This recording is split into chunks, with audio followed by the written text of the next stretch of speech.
absolutely perfect night for baseball here in the Gateway City. It's game number one between the Pittsburgh Pirates and the St. Louis Cardinals in a showdown in the NL Central. He's in the lineup tonight, second baseman Skip Schumacher, and his average is now above 300. Thanks to yesterday afternoon, not much was done offensively by the Redbirds, but Schumacher would go 4 for 4 as he drove in the first run of the game. Hit it to right, went to left, went up the middle a couple of times, and with that 4 for 4 performance by Schumacher, his average is above 300 for the first time in months. And along with Al Raboski, I'm Dan McLaughlin. Welcome to Cardinals baseball. You go back about a month ago, and these two teams were looking at contending for the Central Division. Hard to believe, but it was a three-way tie in the National League Central, all by percentage points. Pirates were leading that time. They have really struggled, 9-21. Cardinals have had their problems. They're 14-15. Pirates have lost 15.5 games off the pace. Cardinals have lost 10 games, and Milwaukee has been red hot. Well, we still have over a month to go. What's Tony La Russa telling his guys before the game tonight? Hey, play hard. Go out there and win this game tonight. This will be the first of a long winning streak, just like Milwaukee went on, and then you hope Milwaukee cools off and someone can beat them, and we can get back in the pennant race. All right, we're just about set to go. It is game number one tonight. The Pirates and the Cardinals. A look at the righties who will get the start tonight. We come back on Fox Sports Midwest.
Charlie Morton, who reinvented himself as a clone of Roy Halladay, has really blossomed this season.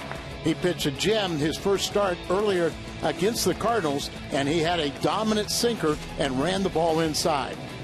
Edwin Jackson is 2-2 on the season since coming over at the trade deadline. He has pitched very well here at home at Busch Stadium, and the Cardinals are hoping that continues, and we will start a winning streak. Albert Pujols will be in the lineup, and we'll take a look at the big three when we come back.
In Berkman in the month of August, their averages have been pretty good. All of them above 300, but power numbers maybe not out where you'd like to see them. I think the perception is that they really have not hit much at all, but you can see they're all above 300.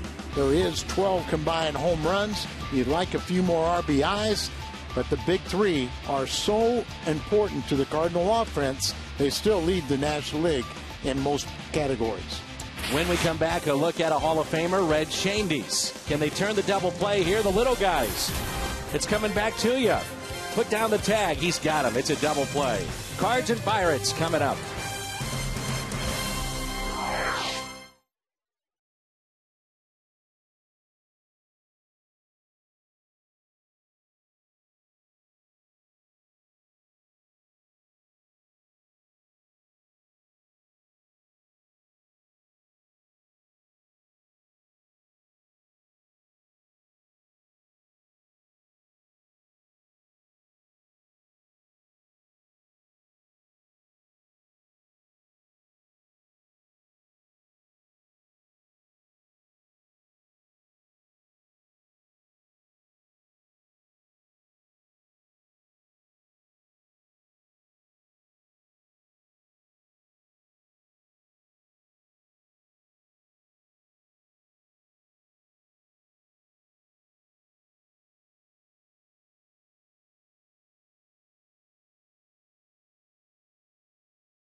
One of the greatest Cardinals ever to wear the birds on the bat, still at the ballpark today.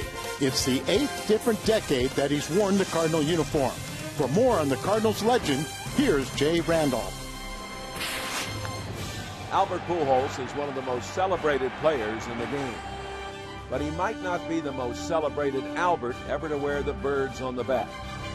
Albert Fred Schoendienst went for the nickname Red, and Red was one tough guy. He almost lost an eye while in the Army during World War II, suffered chronic dislocations in his shoulder, and eventually lost part of his lung thanks to tuberculosis, all before his career ended in 1963. Despite all of that, Red helped the Cardinals win the World Series as a player in 1946, as the manager in 1967, and as a coach in 64 and 82. He is currently a special assistant coach for the Cardinals, which means he's worn the Cardinal jersey in 8 different decades. Schoendienst was elected into the Hall of Fame in 1989, and his number 2 was retired by the Cardinals. It seems fitting that Red wore the number 2. Stan Musial said Red had the greatest pair of hands he'd ever seen. Praise from the man is praise indeed.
Budweiser, great times are waiting. Grab some buds. By Chevy, see your Mid-America Chevy dealers. By Southwest Airlines, new Rapid Rewards, unlimited reward seats and no blackout dates. By Dobbs Tire and Auto Centers, #1 in quality tires and expert auto service. And by Steak and Shake, life needs flavor. Along with the Mad Hungarian, Al Rabaski, I'm Dan McLaughlin. We're at Busch Stadium in St. Louis. A beautiful night for baseball. Game 1 of our 4-game series, the Cardinals and the Pirates. And a look at Clint Hurdle's lineup presented by Southwest Airlines. Tabata, Presley, and McCutcheon. Then Walker, Jones, Harrison, Cedeno, McHenry, and Morton, the pitcher, batting ninth. Edwin Jackson, the right-hander for St. Louis. A potential free agent after this. He's really pitching well in August. He has the best month of his career, 14-6. Pitched very well here at home. He's 2-0 with a 2.45 ERA at home, and he's also 2-0 in 3 career starts against the Pirates. And a look at the Cardinals' defense tonight. Holiday, Craig, and Berkman. Freeze for Cowles, Schumacher, Pujols. And the battery is Jackson and Molina after Yachty had the afternoon off. And that's presented by Dobbs. So here we go. We thought there'd be more on the line in this series about a month ago. Both these teams thought that. Instead, both have fallen on hard times. And Tabata is hit by the first pitch. Not the way you want to start. Well, Tabata is used to reaching base against the Cardinals because he's got a hit in every game he's played against the Cardinals. But here he gets first base the hard way. Plaza Tire Foxmo here, Al. Our first pitch of the game, and he just drills him in the shoulder blade. Tabata just came off the disabled list when we were in Pittsburgh last week or so, and just signed a new big contract. 6-year extension. Alex Presley will be the hitter, batting .333, 1 home run, and he's driven in 9. It's 84 degrees, our game time temperature here tonight. Presley, a slap hitter who was just activated today or recalled from his rehab assignment. Al, I'm assuming that Tony La Russa, John Mozeliak, they want to see some fire from this club and these individuals before this season is through. Yeah, you know, Dan, it's real tough. I mean, it's real easy to say they've been playing, you know, with no life or anything, but when you don't hit, there's not a lot of life, and I wouldn't question their integrity, but the results have not been good. But the only thing you can say is let's turn it around. Whether you think you're in the race or out of the race, just play loose, relax, and start winning some games. Gerald Laird was saying to his teammates the other day in the clubhouse, very similar situation that he was in with Detroit in trying to catch Minnesota a couple of years ago, and they did it. He said there's no reason to think, even though it looks like we're in dire straits, that we couldn't try to make a run, especially with 6 head-to-head with Milwaukee. And that was really Tony's mindset when last time we were in Pittsburgh, is that, hey, there's been a history of a lot of teams that have had tough times. Remember, used to be Houston would have the great second half finishes. You know, Colorado a couple years ago. So it's, you know, there is history on the side that you can come from behind. 1 ball and 2 strikes. But the one key is you have to get good starting pitching. What have you thought of Jackson since he's come over? Well, you know, I mean, there's a lot of intriguing things about him. Physically, you like his presence. He's got a good enough fastball. He's got the breaking ball. The one thing you don't see is the consistency. He's been pretty consistent right here at home. And his last start, seemed like he pitched much better on the road. But there's a reason why he's been with about 6 different clubs. And he's a good guy in the clubhouse. You know, he's a fun person. There's no problem with him that way of being a teammate. Last time out, 7 innings at Wrigley Field and took the loss. That's popped foul and out of play. Well, yesterday afternoon, temperatures on the field well over 100 degrees, and Skip Schumacher telling me that he went through 9 bottles of water. Skip said that he had to get an IV after the game. He dropped about 5 to 7 pounds. And he said he never had to go to the bathroom with 9 bottles of water. He said that's when you know you're sweating pretty good. I asked him, I said, don't you think that's a little too much information for me? Well, apparently not. You just related. Well, that's what he said. He said, nope, that's the way it is. Let everybody know. But it's not like he has a big body that could lose, you know, it has a high fat content. Keeps himself in great shape. Versatile player, and we'll see if he comes back next year. Yeah, a lot of question marks. I think that's going to be the fun thing, to see what guys can respond and see what guys, you know, play themselves off of next season. And a 1-2 pitch. Ripped, and that's a double play. Riley Pujols, he'll step on the bag. 2 away here in the first. Maybe that's the luck we need to turn things around. See where he's playing after he's holding the man on, takes a step or so, got ready defensively, and he's looking at the base runner. Tabata knew that no chance to get back there. Just go to the dugout, and the Cardinals get 2 outs. Andrew McCutchen with 2 outs and nobody on. Big gap in left center. McCutchen 18 home runs this year and very good power. 75 RBIs, and he can run a .270 average. Got 20 stolen bases. The last one was playing against the Cardinals. But he's 1 for his last 10 over the last 4 games. it's convenient if you're a Pirates fan to look at the game that went nearly, 20 innings against Atlanta. Jerry Meals with a blown call with a play at the plate. Clearly, the runner was out, but called safe. And Clint Hurdle after that, and his team kind of spiraled that game in Atlanta.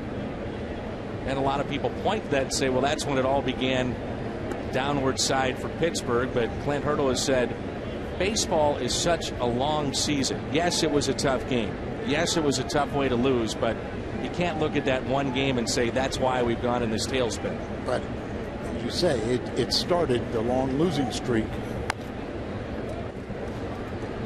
And Clint is the ever optimist and the guy that probably in this situation is perfect with this young team. You know, they really have made a lot of progress. They've lost for 18 consecutive seasons. They hope they're going to change that. Got off to the great start for playing really almost 4 months. Great baseball. Just to give you an idea of the improvement, they are almost doubled their win total on the road. They only won 17 games on the road, and I believe they've got 30 already this year. Here's a 3-2 pitch to McCutchen.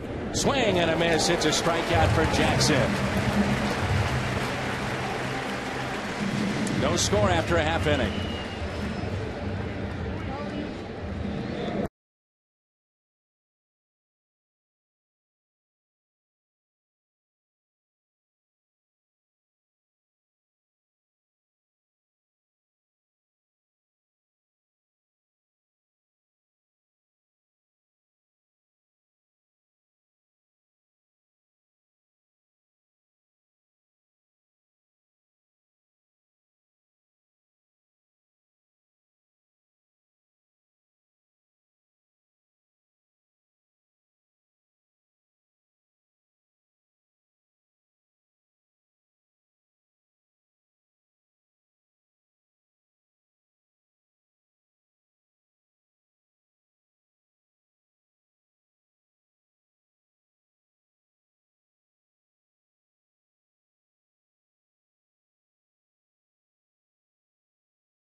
Skip Schumacher leads it off for Tony La Russa. This is brought to you by Southwest Airlines. He's followed by Craig and then Pujols, Holiday, Berkman, Freese, Molina, Percal, and Edwin Jackson.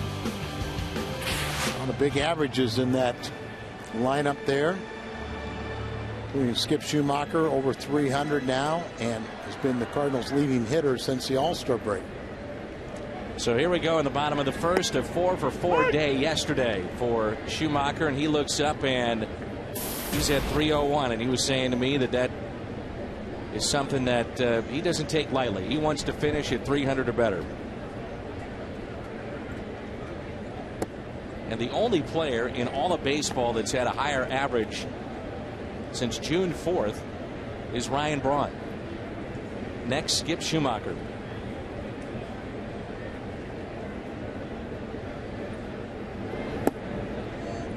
Well, if you think that you're watching Roy Halladay, it is Charlie Morton, but the motion is identical. He did that upon himself, trying to emulate Roy Halladay. And then up the middle, tough play here, off balance throw, and nicely done by Neil Walker. Presley, McCutchen, Tabata in the outfield. Harrison, Cedeno, Walker, and Jones along the infield, and the battery tonight, Morton and McHenry. That's presented by Dobbs. Charlie Morton has the best ground ball ratio in baseball. almost 80% of the time he'll get a ground ball out. Sure, he got the Holiday look, but his pitching coach dropped down the arm angle from a high 3/4 to just a 3/4 to allow him to get on top of the ball and get that sinking action. See, a lot of the pitches really tail in on the righties too, Al, with that good sinking action. Yeah, great sinking. That's where he gets he gets all the ground balls. Ray Surge said, he came up with the idea of emulating Halladay, and I saw him and I wanted to change him. Last year he was 2-12 with an ERA over 750, and now he's looking for his 10th victory tonight. The 0-2 pitch to Alan Craig. Popped up to the right side, and Tabata is over, runs out of room. The one thing. Keys to the game presented by Toyota. Charlie Morton, month by month, and in August, look at that, .95 ERA. Second best in all of the National League in ERA. But the one thing he's been able to do with that sinker, and remember in the first game he pitched against the Cardinals, very impressive. That was way back in April, first homestand of the year. He walked 5 in that game. Probably should have been knocked out with about 15 walks. There's a liner into right. Tabata is back, and he won't get it. Pops over the wall for a ground rule double with 1 out here in the bottom of the first. Double for Alan Craig. Boy, Alan Craig just continues his assault against Pirate pitching. In the last game he played in Pittsburgh, he had a career-high 4 hits and 2 home runs. His first multi-home run game. Ball out over the plate. He wanted it up in the strike zone, Henry. But he got it down a little bit, shoots it over the head of Tabata, and gets the ground rule double. And a chance to MC a season ticket holder event tonight, Al. And the #1 question for John Mozeliak, no surprise. The fans want to know what's happening with Albert. And John, very open and honest with the fans, said, hey, we're going to try to re-sign him, obviously, but got to be a little give and take on both sides. You got to get things done, you hope, fairly quickly so you can take care of the rest of the club. Right. I mean, it's just to the point where that's #1 priority, but it's not the only priority.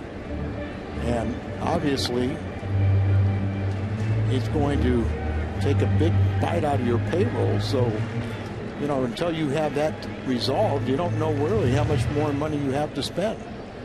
Saw that season average against the Pirates for Pujols at .278. Very surprising to see that. Normally just crushes the Pirates in his illustrious career. Particularly in their home ballpark, but you would think it would be about 100 points more. Mm-hmm.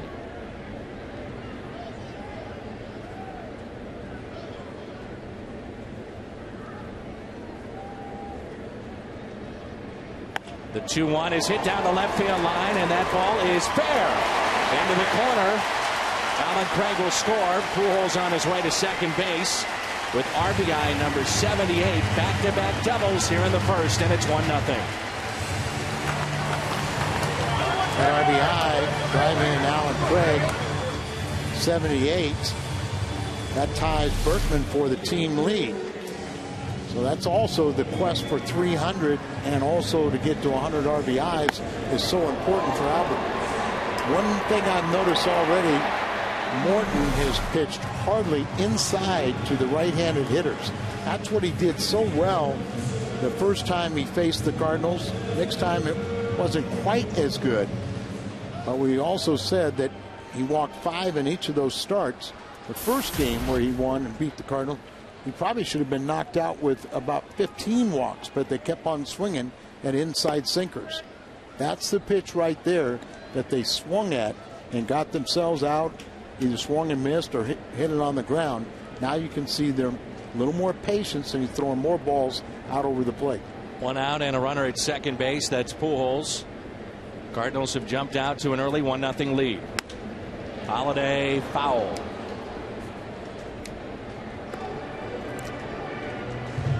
One ball, one strike.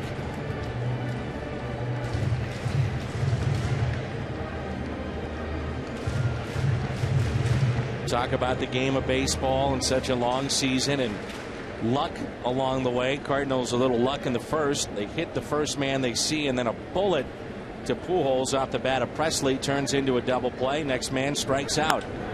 Holiday pops it up. Foul territory, and the catch is made. I'm a firm believer that you can create your own luck. And also a firm believer probably in over 162 games things will even up and even out. Very true. Sometimes you're very fortunate when you play a club, when you're not playing. The Cardinals played the Pirates in that first series. They were gung-ho coming out of spring training, thought this was going to be the year that they not only reach 500 but contend. And they were believing the pitch by their manager, Clint Hurdle.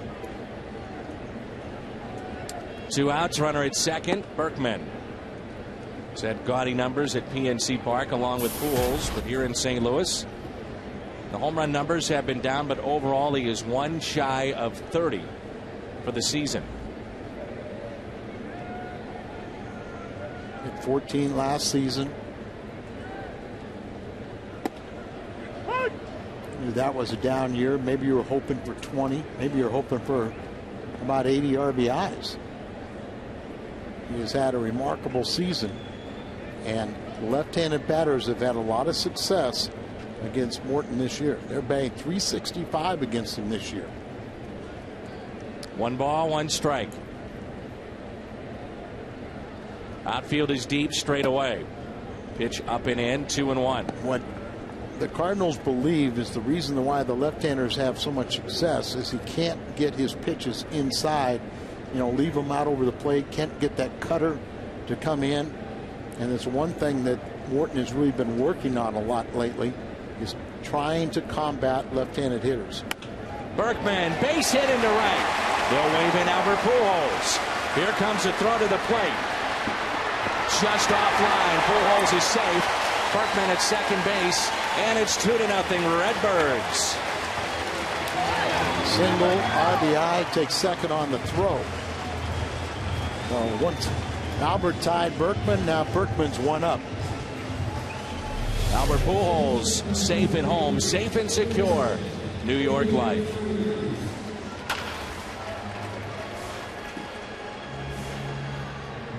You knew there was no stopping Albert Pujols on a base hit with 2 outs. Tabeda's throw was a little high and also just a little bit up the line, so Pujols didn't even slide. A strong throw.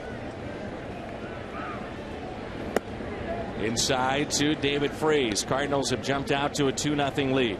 Dan, that base hit by Berkman, example of not getting the ball far enough inside to the left-handed batter. Let's see if now he doesn't start trying to work the right-handed batters more inside with the sinker. A chopper up the middle. Cedeno makes the play, but a nice inning for the Cardinals here in the first. Pujols with an RBI, number 78, and number 79 for Berkman.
to have success. And not scoring many runs and a high ERA. 252 batting average. We said Clint Hurdle's team is, Evie acknowledged that you've had good 4 months, but you play 6. Now they put themselves in a position they're going to really have to play hard to reach the 500 mark. Here is Neil Walker, the Pittsburgh native, and he looks at a ball from Jackson. The run scored by Albert Pujols was his 84th of the year. We talk about average home runs and RBIs getting to 30, 100, 300, and another one that we always used to talk about, 100 runs scored. So he's at 84. And he's usually around the league leaders in that department. Albert also has had 5 straight games now where he's got a base hit in his first at bat. 0-1 pitch. 2 strikes now on Walker. Walker here, and then Jones, who had a walk-off home run off of Arthur Rhodes last time we saw Pittsburgh, and also Harrison here in the top of the second. I mentioned Neil Walker, a Pittsburgh native. He's an outstanding young player. Really has taken the city by storm. He and McCutchen can really build around those two. And they really like Tabata. He gave him that 6-year contract. The one they're a little concerned about is Pedro Alvarez, who was a top pick by Pittsburgh a few years ago. Did make it to the major leagues, a third baseman. He's now in the minor leagues, and really is not playing well there either. And he was, when we were in Pittsburgh last, he got called up and just looked horrible. Struck out. They just looked lost. They sent him back out. The first time he came, he was on rehab at one point, and after he went on a rehab assignment, and then they optioned him down there. Hit 365, brought him back up, but he just looks like he's lost at the major league level. And like you said, they were going to build around him. Still may be able to, but they've got to figure out what's wrong with him. And a 1-2 pitch by Jackson. Hit to Pujols. Jackson covering the bag at first, and there's one away. 6 is a serious number again. The Cardinals score 6, get 25-cent drinks all day at On the Run at Mobile. That's any 20-ounce coffee, fountain, or frozen drink for just 25 cents, and we're serious at On the Run at Mobile. So far, looking at the velocity of Edwin Jackson, if you go by the gun, and I know at times you do and at times you don't. I would say more times than not you don't, but he's hitting 96, 97 consistently. Well, even if those numbers are elevated 2 or 3 miles an hour, it's still, gets your attention. But I've always felt like hitters will tell you how good your fastball is. But that's why I say he's very intriguing, potential free agent, and a lot of people think that he's going to be in the top 3 or 4 choices for a starting pitcher. 1 out, nobody on, and a 1-0 pitch to Garrett Jones from Jackson.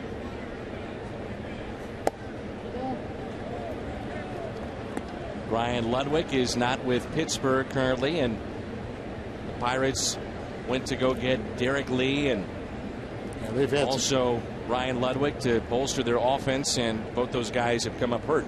Yeah, Derek Lee hit 2 home runs in his first game, and they both coincided. Like Ludwig, his first game was like when they started the 10-game losing streak. Now he just recently has come up with some back spasms, lower back, and they placed him on the disabled list. Derek Lee was hit by a pitch, played a couple days, but the hand wasn't getting any better, and they found he has a broken wrist. So they went out and spent some money, and it kind of so far has backfired on them. 2-1 pitch. Now make it 2-2. You get the impression, though, that you're the management of the Pirates, and at that point in time, with all the losing seasons that they have had, and the fans are starting to come out, they have a bunch of sellouts still waiting for them, that maybe they owed it to the fans to try to go out and bolster that offense if they could. No doubt about it. They're also, the Pirates kind of stunned baseball by how much money they spent in the recent amateur draft. You know, they gave a record price to their second-round draft pick. They gave a record price to a ninth-round draft pick. They spent something like $17 million on the draft, and also went out and bought a 16-year-old Mexican pitcher for about $6 million. So they're doing it the right way. You've got to develop. You can't do it with free agents. You've got to go out and develop these young talent. 2 balls, 2 strikes on Garrett Jones. Backhanded by Schumacher to Pujols. Nice play all the way around. The versatility of Skip Schumacher. I asked Skip if he was sore yesterday from his pitching performance the other night. I guess that, yeah, it would have been Tuesday night when he pitched. He said, no, I wasn't sore, but I'm sore today. Well, here he makes a nice play up the middle. Bounce pass to Albert over there. Throw it far enough out in front of the first baseman. Then they can really kind of gauge the hop. Comes up a little bit on Albert, but had enough time to where he could catch the ball and his foot right in the middle of the bag and get it off the bag before the runner steps on it. Here's Harrison. He looks at a strike. Skip Schumacher also said the reason that he didn't feel all that sore was that he was telling us he's a big believer in long toss and does that a lot during the week. Well, you know, people ask me all the time, what do you recommend your kids do? Over David Freese and into the corner, and it's a base hit, dug out by Holiday. Josh Harrison with a 2-out double. And what you tell young kids to do is what Skip Schumacher just said: play a lot of long toss. You start out at a short distance playing catch, and then once you get loose, you slowly, you know, take a step back or two after every throw, and then get to the point where you can your maximum range, and then throw from that point from another, you know, 10 to 20, depending on how old you are and how conditioned you are. We saw that he was throwing free and easy, hitting the gun at 92, 93 miles an hour. And I said, it looked like it was natural for you. And he said, well, I pitched every level that I ever played at except professional baseball. He said he even closed out some games when he was in college. And scouts really noticed that arm. He says, I'm a one-tool player. He said, I can throw. And he said, if I needed to, I probably could get it up there to 95, 96. He has been clocked that high. But he has a lot of heart, so that one tool is a lot more to me. That's a really intriguing guy to me. Schumacher, I'd love to see him back just because of his versatility, and he does mean a lot inside that clubhouse. There's no doubt about everything you said, but how much money do you have, right? Yeah, well, I mean, not only that, but you also have to not price yourself out of the market. I don't think he would do that, Al. I don't think he would either. I think he he's well-grounded. Yeah, that he's a versatile guy and can be that guy and stay in this game a long time. You know, and it's one thing, you know, if you're going to be, you know, a guy that plays and starts a few games at second base, you're going to play the outfield in a sparing fashion. Here's a fly ball lifted to center, and what you're talking about is the total amount of at-bats and how much you have to pay a guy. Jackson strands a runner at second base midway through 2, and it's 2-0.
September 5th at the Ford Plaza, and learn more at all about the PC.com/baseball testing event on Monday, September 5th.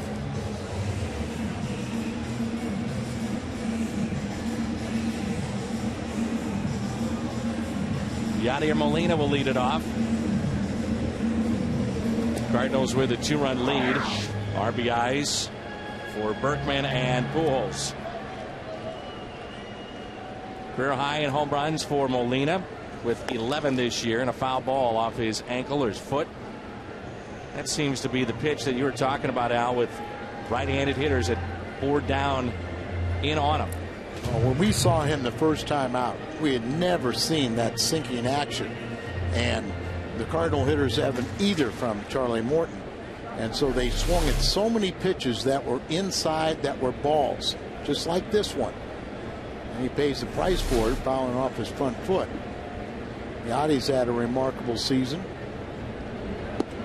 Cards pulled a club option for him that can't imagine any way that that would not be picked up. Career high in home runs for him. 1 ball, 1 strike on Molina. And if you're a GM, you're thinking not just of 2012, but you also think beyond and trying to pay Molina, Wainwright, and some of the others that you know could be up. And Yadi hits it into center field. McCutchen is back near the wall, and he's got it. Not only has McCutchen developed into a very fine hitter, but he is flat out can track down the baseball. This is an easy one for him. But watch here. He feels the change of surface underneath his feet going from the grass to the dirt. But does a smart thing there. He knows he's getting close to the wall. He kind of has a sixth sense about that. But he reached back there also to know where it is, and so it's not a surprise to him. Put your back up against the wall and he makes the catch. Slapped the other way for a base hit. Rafael Furcal. I like him right now in the 8th spot. You know, Ralphie just not swinging the bat like he did earlier in his career, and Schumacher the hot hitter, so put Ralphie in the 8th spot. What about Furcal? Just like Schumacher earlier, just getting his timing back. Remember, this is a guy that has missed a lot of time this year. There's no doubt about it. He's missed 60+ games, you know, with a fractured left thumb and then an oblique muscle strain. Missed a couple days, you know, over the weekend with the thumb injury sustained in Chicago in a freak accident out there and tripping over a broken board. He's leaning towards second, but back to the bag as Morton stepped off. He has 298 career steals.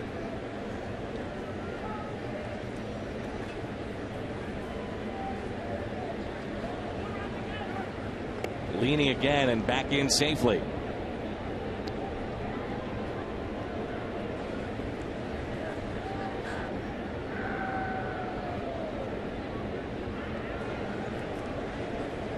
Third baseman playing in for the Pirates. They'll hold it first. 2-0 lead. Jackson offered at it, and it's a strike. Jackson, hey, 273. Just 11 at bats, but 3 hits. Didn't look comfortable. He does have 1 sack this season and 7 in his career. Showing bunt again. Outfield shades him to the right side. Will he bunt here? He does, and bunts it foul for strike 2. The bat in fair territory.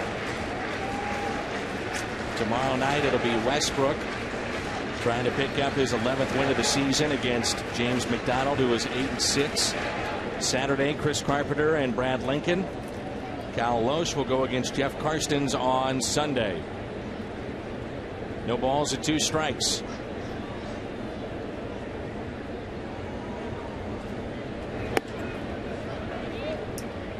Schumacher, the leadoff man, on deck.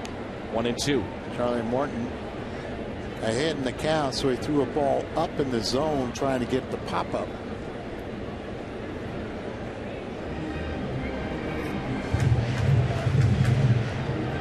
And now the catcher out to visit. Another reminder, our 2-day sale for those $5 tickets in honor of the 2000th hit for Albert Pujols, September 5th, 6th, and 7th against Milwaukee. That will end tonight at midnight. We have $5 seats available, but only 2,000 seats available for those 3 games at that ticket price. $5 seats. Cardinals.com/5. Available until midnight tonight. The 1-2 pitch. 2-2. Well, we've seen Tony La Russa. He said to us he'd like to generate some offense, get something going. Might want to do it here on 2-2. Would you start for Kyle? Well, you could start for Kyle. You could put a little hit and run on. You know, I mean, just kind of butcher it down. If it's, you know, we've got a lot of defensive parts moving all around. Pirates not quite sure what could be on, so you throw over, and maybe the batter gives away his intentions.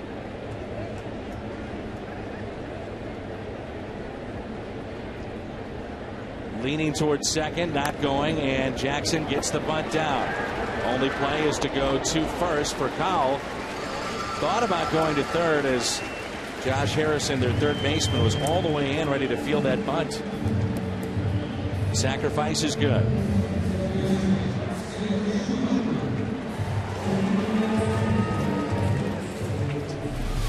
You got the third baseman comes in charging hard, get the bunt down, but it's the catcher, McHenry, who picks it up. And then I'm sure the third baseman is retreating, Josh Harrison. Ryan Doman had very good offensive games against the Cardinals last time at Pittsburgh, but he is noted as not a very good thrower. Cardinals really didn't try to take advantage of his weak throwing arm in that series. Here's Schumacher. After grounding out his first time up, he's 0 for 1, back to an even 300. Taps it foul. It's another aspect of a guy that throws a sinker or a cutter coming in on you, that how many times they'll foul a ball off their shin or foot.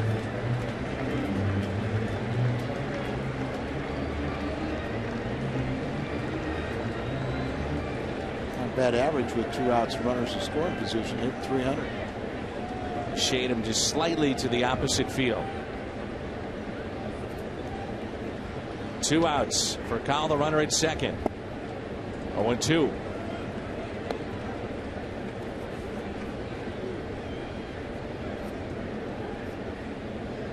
Pirates at 61 and 68, 15 and a half back.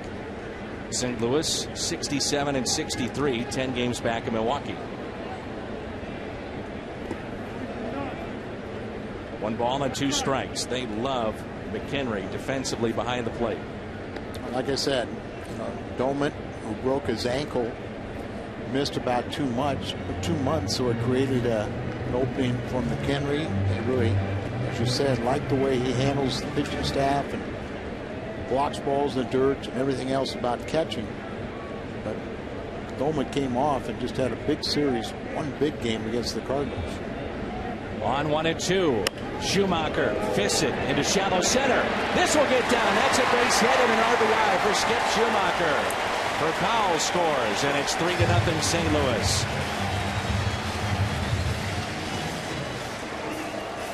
Gall out there with 2 outs.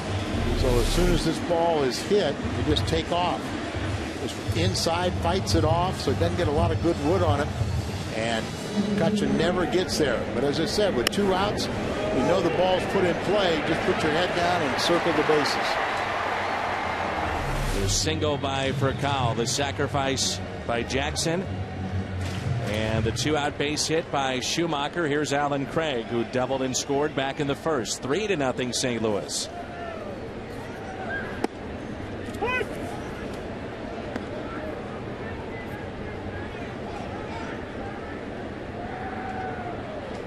Well, you talked about it. It's the largest single season improvement in road win percentage since 1900 for the Pirates this year. 17 at 64 last year. Just 1 game below 500 this season. So much improved away from PNC Park. Alan Craig against Pirate pitching this year is 9 for 16.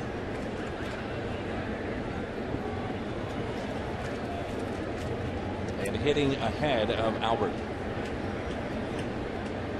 The 1-1 pitch. 1 ball and 2 strikes. One thing, Tony likes to have a power guy, a guy that could do some damage in the 2-hole, and figures he hit a lot of fastballs or something hitting in front of Albert. But with those numbers and the success he's had, you better pitch him your best stuff. On 1-2, it's hit towards third, and the play is made. And Craig is 1 for 2. Skip Schumacher, the RBI base hit. Cardinals on top after 2.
As we move to the top of the third.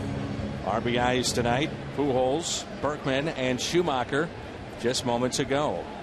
Al Raboski, Dan McLaughlin were joined now by Jim Hayes here in the third inning. Skip picking up that RBI, his 31st of the year. You guys were talking about Skip and what the future holds for him. You talk about his leadership, but also that work ethic. Pitched the night before, and then yesterday, the only guy on the field taking infield. He's a tireless worker, and I think that factors into that leadership equation. Lead by example kind of guy. He talks to himself a lot too, at the plate, out in the field. He says it's one way that he stays focused, reminding himself little things to do. I don't think you'll find a guy as critical of himself as Skip Schumacher. If things don't go well, he takes it home. There's a 1-1 pitch and a ground ball to third, backhanded by Freese off his glove. It's an error. E5 on the play, and it brings in Morton. A little bouncer, looks like a routine, going to be out. Tried to backhand it, misses it. Hyundai Foxmo here. Almost turns an ankle in his effort to go after this ball. Don't want to see that. I was going to say, don't say that with David Freese.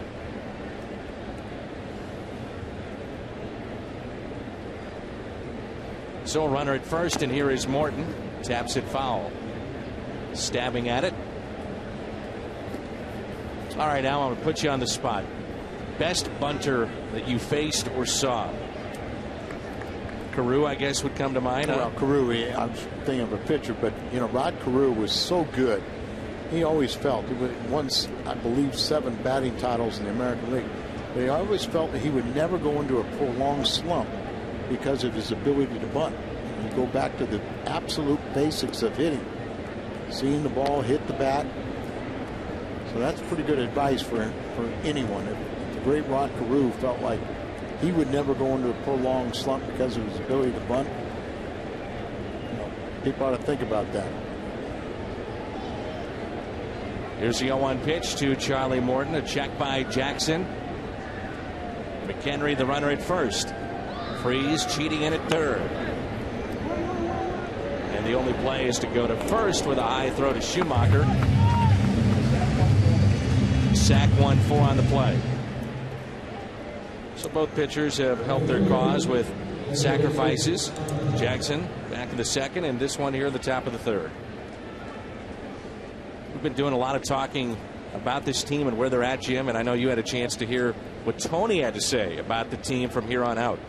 Well, he said that in his opinion, the Cardinals gained a lot of admiration from opponents, people in baseball, and Cardinal fans in the early going by being successful and fighting through all kinds of injuries. And in his words, they have mugged that admiration of late with the way they're playing, and he says they owe it to the organization, their fans, and themselves to finish strong. And in terms of looking ahead and trying guys out at this position or seeing who, he said maybe when there's September call-ups, we'll look at it then. Right now, they're just going to try to win games, and that's the focus. And the 0-1 pitch to Tabata. And you kind of hope everyone just relaxes now and just have some fun. And right now, I mean, that's the best formula for them to get back into winning ways, is just to go out and have fun. The only way you have fun in this game, though, is when you win. You'd have to say the bullpen has improved since the deal. And you also are looking to improve the back end of that.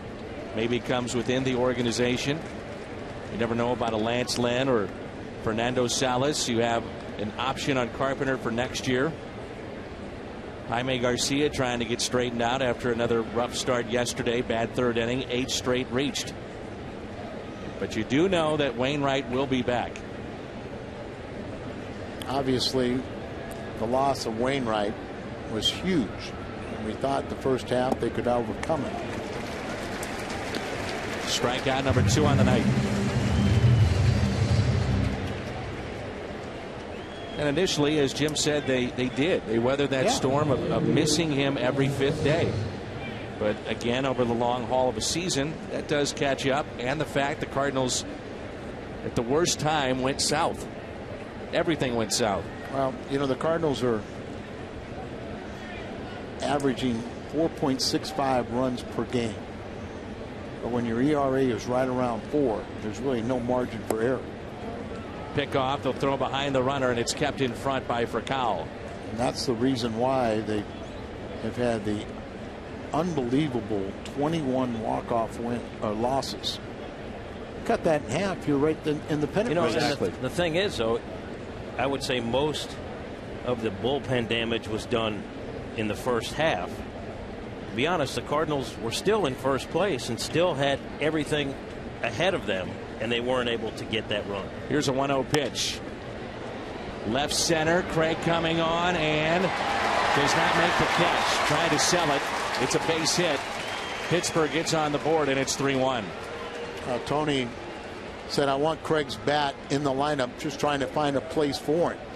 And he really has played center field very well. Here he makes a great effort, tries to backhand it. Clearly he traps it. Wasn't going to change the play, but you're right.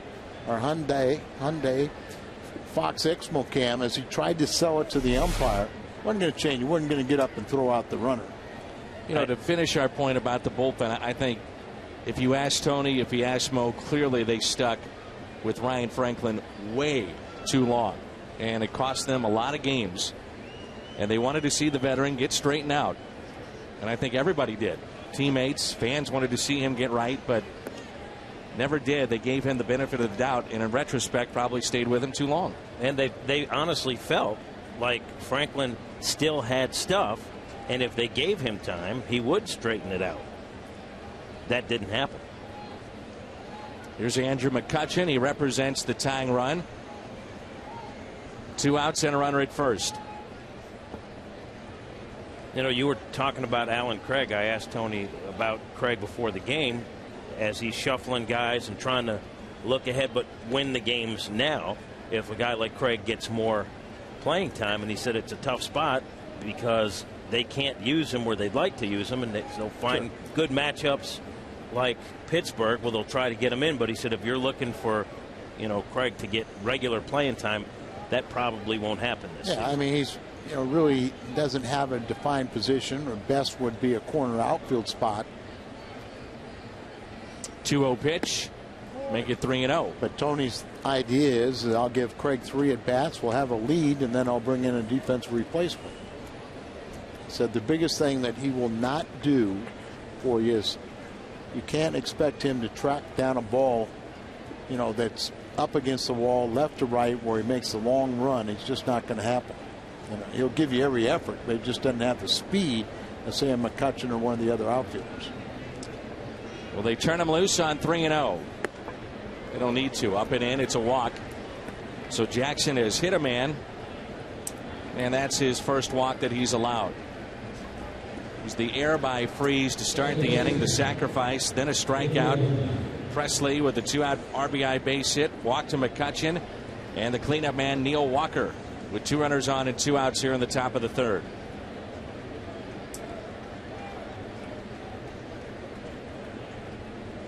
Walker grounded out to Pujols his first time up.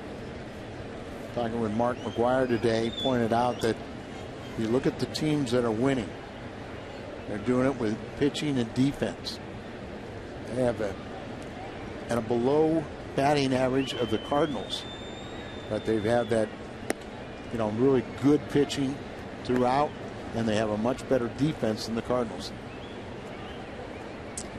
I would assume, going back to Craig, that's one of the guys that I think the Cardinals would like to get an extended look at and multiple at bats in September, day after day after day, to see how he responds. But it's kind of tough when he could play first, but there's Pujols. He played left. There's Holiday. Exactly. Right, you got Berkman. So tough to find him that spot. And Tony's never going to give in. He's going to want to win every single game. At times you'll see, but he'll find ways to get Craig in there. And like you said, depending on where you are on September 1st, that's after a 3-game series in Milwaukee. I guess the first would still be the third of that game of that series. Find out if you're get back in the race at that time or not. It's now 7 straight balls from Edwin Jackson. 3-0 the count on Walker. Garrett Jones on deck. You just hate to see this when there is an error, and then you get 2 guys out, so there's no earned runs. You just want to see him bear down and really make David Freese not feel guilty for that error, because his guy did come around and score. The 3-0 pitch. Off speed pitch. In for a strike. 3-1. It was hot this afternoon, but it's cooled off, and just a perfect night here at Busch Stadium. And Walker was 75 RBIs.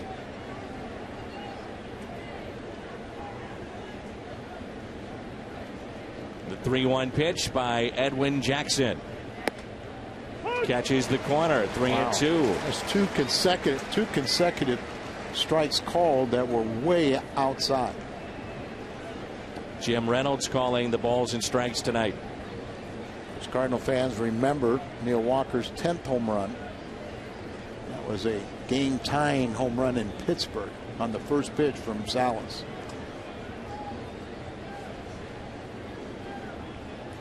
Runners are going with this pitch, and it's a ball. Back-to-back walks.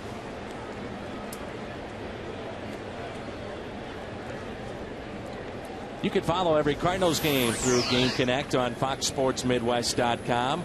As you watch the game on television, you can join the conversation about the game on Twitter. Track trends and stats. It's Game Connect. Find it at FoxSportsMidwest.com. Derek Lilliquist, the acting pitching coach, bullpen pitching coach, still with the absence of Dave Duncan, and good time to wish a speedy recovery to Janine Duncan. Thoughts and prayers are with her and her recovery. So Cardinal bullpen coach is taking over the duties in the dugout. Bases loaded for Garrett Jones. No grand slams in his career, a .357 average. But this season, look at that, 3 for 3 and 10 RBIs. Make a mistake, he can really lose one. Jackson now working out of the windup with the bases loaded. Really has not had command of the strike zone at all. Runner at third is Presley. Reached with a single, then McCutchen a walk. Walker a base on balls, and now it's Jones. 2 outs, bases loaded. Time call.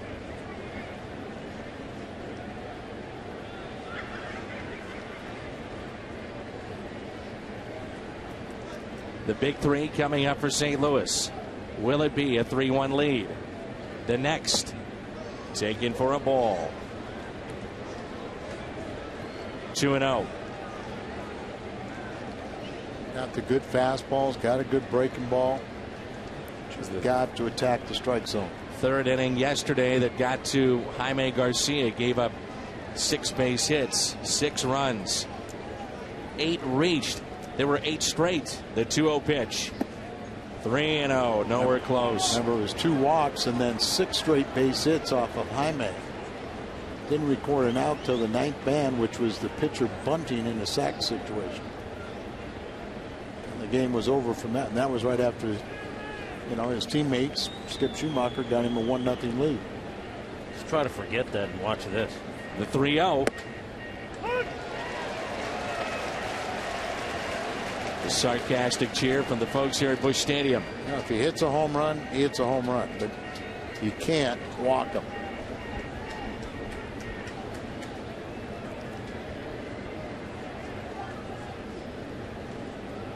Here's a 3-1 pitch. That's strike 2. 3-2. A dangerous pitch to a left-handed batter, down and in.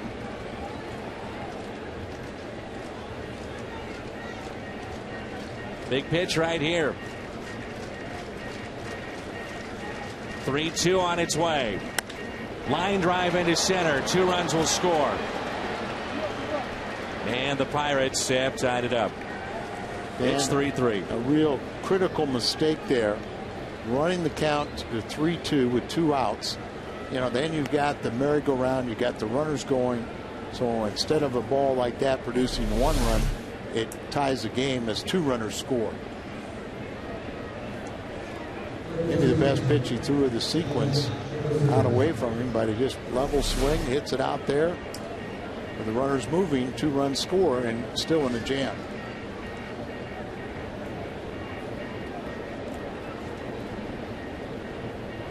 Josh Harrison will be the hitter. 2 outs, runners at first and third.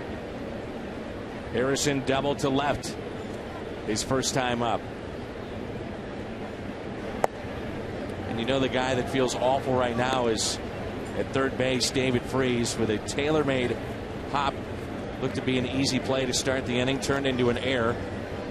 That run came around to score, and you see 28 pitches this inning for Edwin Jackson. You know, they're unearned runs, but at some point you've got to get another out. 2 balls and no strikes. Just because they become unearned runs doesn't mean you just relax, and I'm sure Jackson is not doing that, but you really got to show that you're going to fight your way out of it. Runners at first and third. 2 down, 2 balls, no strikes. In a 3-3 ball game here in the Pirates half of the third. The next by Jackson. He misses inside. 3-0. You see the talent, Al, but then you also see innings like this. That's what, you know, I mean, if you just judge his physical ability, his size and everything else, you know, you say, all right, we got something. But then you see the inconsistency and you take a second thought. Inning started with the air by Freese, then a sacrifice by Morton, strikeout of Tabata. Presley, the RBI single. Walk to McCutchen, walk to Walker. And with the bases loaded, Jones delivered a 2-out base hit to score 2. Here's a 3-0 pitch to Josh Harrison. And there's a strike, 3-1.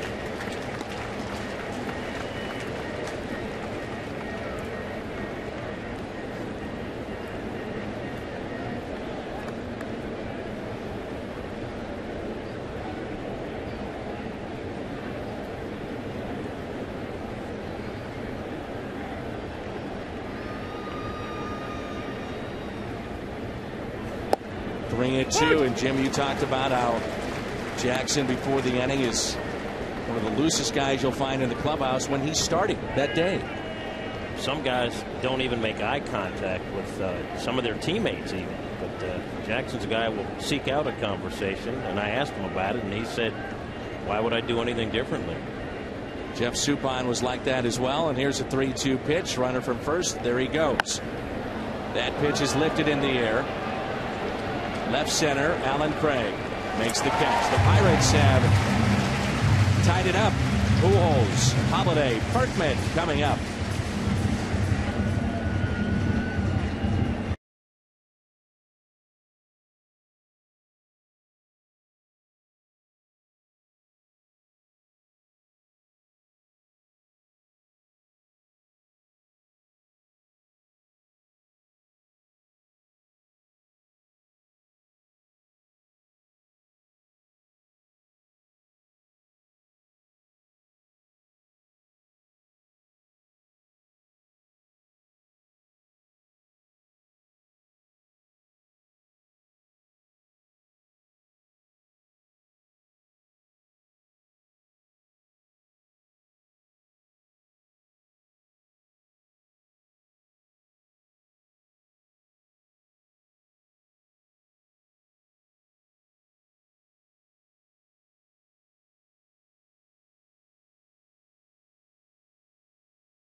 Photo day is this Saturday. Creve Coeur Camera Day.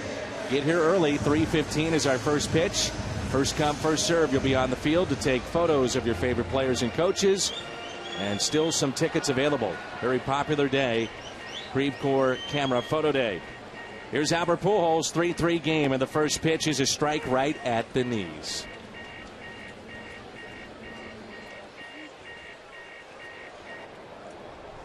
Matt Holliday on deck, and then Lance Berkman. And a ground ball that is hit to short. Bobble by Cedeno, but Pujols is retired. And Albert is 1 for 2. First time up, RBI double. Fox Tracks is presented by Missouri Lottery this half inning as Matt Holliday will dig in for the second time. Popped out to first.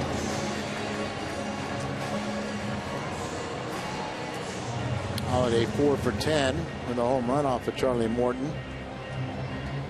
You know, just about every other game, Kyle McClellan is a guest of Jim's on the pregame show. And Kyle's had an interesting year in the fact that he's been a starter. Now a vital role in that bullpen. Where does he want to be next year? Well, that's a great point about his appearances, but a lot to talk about with Kyle. As you mentioned, an interesting season. A starter after fighting for the starting spot, then being moved to the bullpen. Through the legs of Garrett Jones, and Holiday is aboard. And Kyle says he will do whatever they want him to do, but given his preference, he would rather be a starter. But he thinks in the long run, just the experience of getting to do both will help him. Here's Berkman.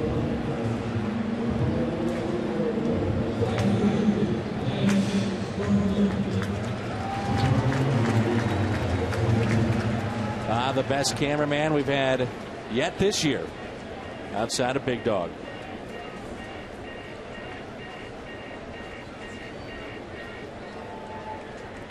Why did Mike let him take that from him?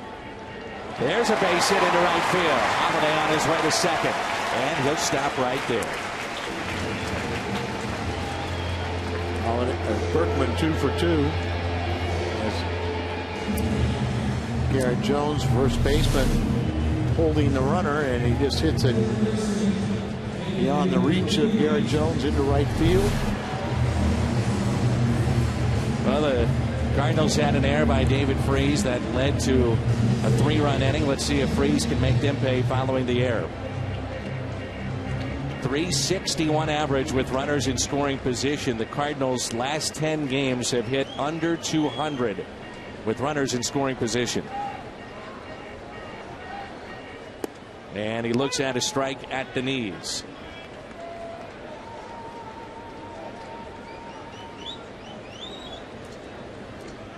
Cardinals about hit the Pirates 6-3. We're tied up 3-3. 0-1 pitch to Freese. Make it 0-2. David first time up, grounded out to short.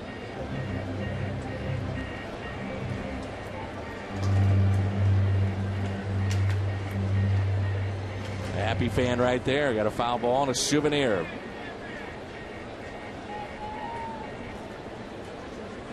Here's the 0-2 pitch. That'll roll foul.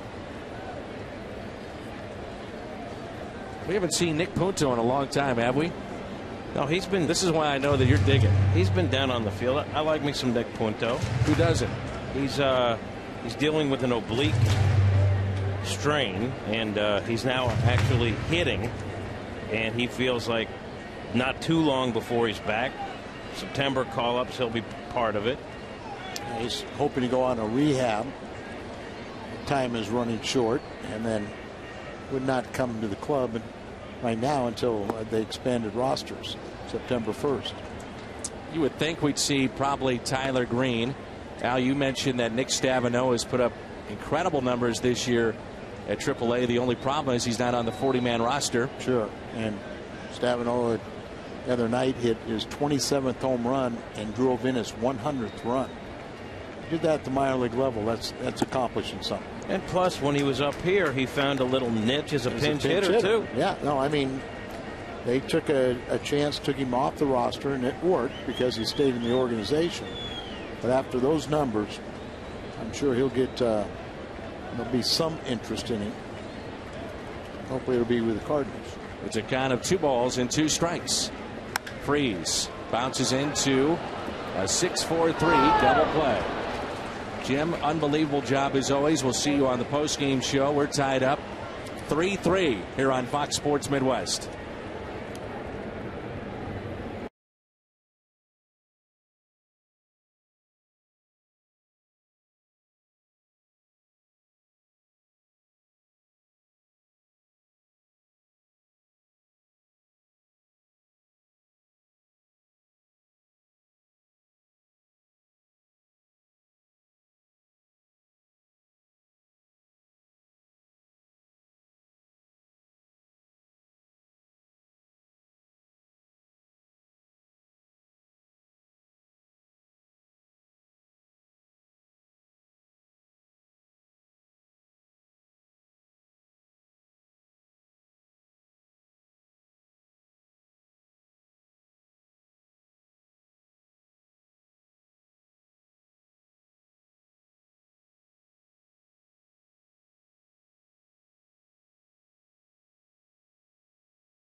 70 Cardinal fans in the 1138th Transportation Company were deployed by the Missouri National Guard to Afghanistan.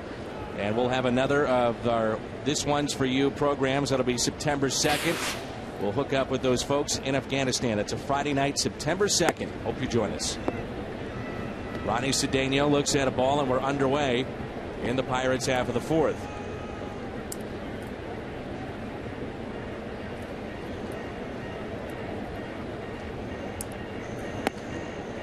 One ball, one strike.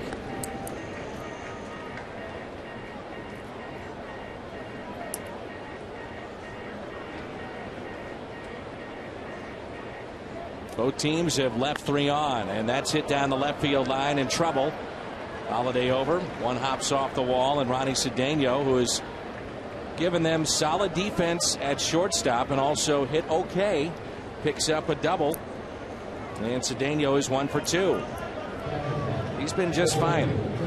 He's always hit Cardinal pitching, and you're right. You know, getting a chance to play every day. Of course, that pitch right up over the middle of the plate should be hit.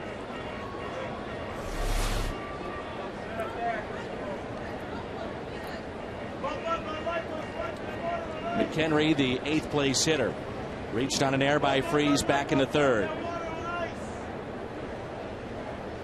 4 finals in baseball today. Atlanta continues to win. They beat the Chicago Cubs 8-3. See the Yankee score? I was thinking that was the Jets and Raiders. 22-9, the Yankees over the A's. They were down 7-1 one point in that game. Detroit over Tampa Bay 2-0. And Baltimore beat Minnesota 6-1. We understand that Jim Thome has been traded to the Cleveland Indians, where it all started for him. Yeah, picked up on waivers, and then they made a trade. And so Thome will go back to where it all began. He was hopeful that number 600 would come in Cleveland. And I'm sure that'll be a big draw, as they're in the middle of the pennant race. 1 ball, 1 strike on McHenry. Runner at second is Cedeno.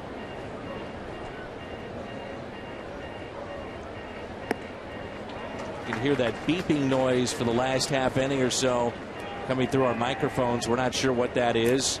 I tell you what it is. It's actually a fire alarm, where yesterday early at the ballpark they were having problems, and you know it was going off even much louder, and had to tell everyone it's a false alarm, and I'm sure that's what it is right now too. Well, let's hope.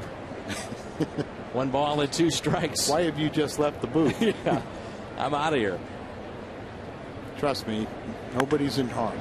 Fly ball out to left. Holiday going back. He won't get it. Off the top of the wall. Cedeno will score. Holiday fires a strike into second base. And just like that, the Pirates lead it. It's 4-3. McHenry with his 10th RBI of the year.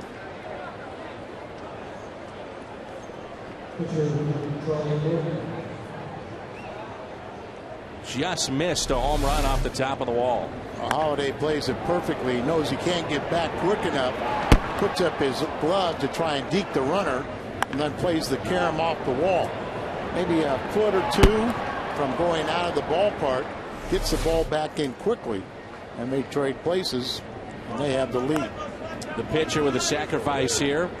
Pujols thought about going to third. He had him. One of the few times that he doesn't go there, but he does get the shore out at first base. They would have had him, and you know he's got his back turned, and a lot of times it's somebody's got to yell third base. As Foucault got over there, and Albert didn't take that opportunity, got the sure out at first. Tabata has been hit by a pitch, then stranded in the first, and struck out swinging back in the third. 1 out runner at third. 4-3 Pittsburgh. Cardinals have out hit the Pirates 6-5 in this game. Big gap in left center. Back to Jackson. They've got the runner hung up between third and home. Nice play by Jackson. Tags him out, and that saves a run. A very nice play right there. Gerald Laird played it, run down perfectly in last night's ball game, and that was perfect by Jackson. A good athlete, Hyundai Exmo Cam sees him deliver the pitch. After that, you become a fifth infielder. Fields his position. He checks the runner, and then he runs at him, trying to run him back to third base. He started to come home, but he closed the gap enough to where he could touch him for the out, and also the runner can't go any more than to first base. Alex Presley, the second man in this lineup for Clint Hurdle. Runner at first. Presley lined into the double play back in the first inning, and also has a run scored, RBI single.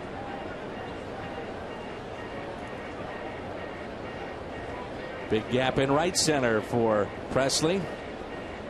Left fielder tonight. Trouble happened last inning after 2 outs. See if he can't bear down here. And it started with a single by Presley. A single and RBI as he scored the first run of the inning. Who reached on air.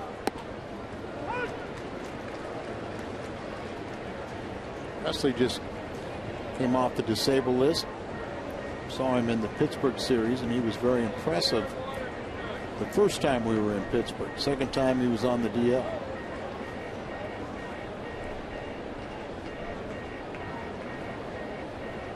David Freese in over at third. They'll hold it first, and here comes the 0-1 pitch. Make it 0-2.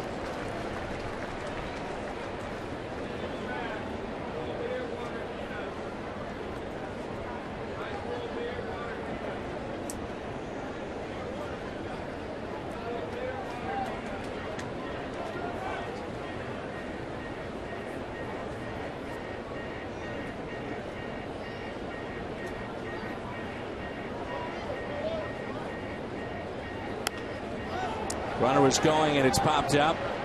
Pujols will take it. The Pirates with an RBI by McHenry have taken their first lead of the night. Molina leads it off when we come back.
Favor of Pittsburgh. The Cardinals have outscored, or rather out-hit the Pirates 6-5.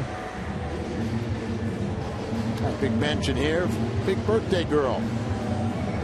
Going to be 97 years young today.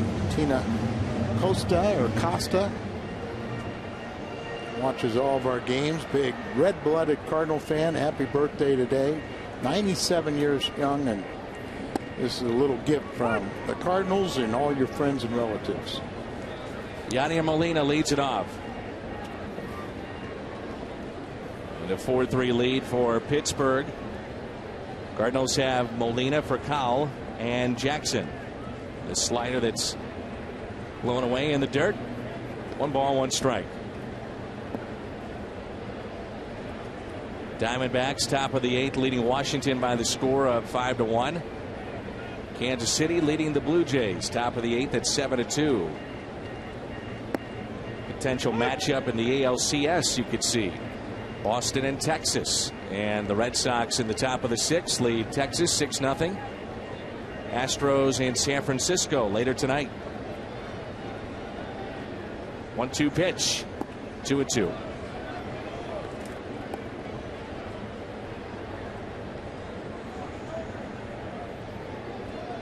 Not seeing as many pitches inside tonight. Just enough to keep hitters honest. See how Yachty way off the plate. Here's a grounder that's hit to short. Cedeno makes the play, and there's one away.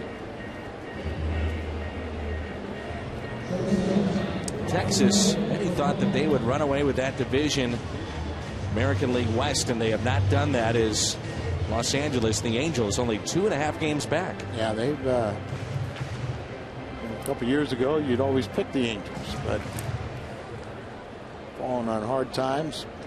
And Mike Scioscia's got that team playing hard again. I would have thought Texas would run away with it. They were my pick in the West. Sure, yours too. Yes, they were. Rafael Furcal with a base hit out to left. 1 for 1 in this ball game tonight. Also scored a run. What did you have in the American League Central? Do you remember? Central, I had, I believe, Minnesota. I think I had Chicago and had the wild card, or it was either Chicago or Detroit. For some reason I'm thinking, how could I not pick the Yankees or Boston? I had picked Boston to win, but you know, one of those. I think I picked Detroit to be the wild card. Yeah, one of those is going to be the wild card when you think about Boston or New York. Always seems to turn out that way. I don't think I gave the Yankees rotation enough credit. They've had some surprises, definitely. Yeah. Bartolo Colon, Freddie Garcia. They've had a young player come up and really give them some stability as well. They have Sabathia, A.J. Burnett. Back into games, you still have the great Mariano Rivera. He's been having his problems this year, too. Not cutting as much. Nope. That great cutter that he possesses. One pitch pitcher, the cutter. It took him 20 years to get used to it. It's amazing. Furcal hits it to the right side. Nice play by Walker. Gets up on the outfield grass and makes the play.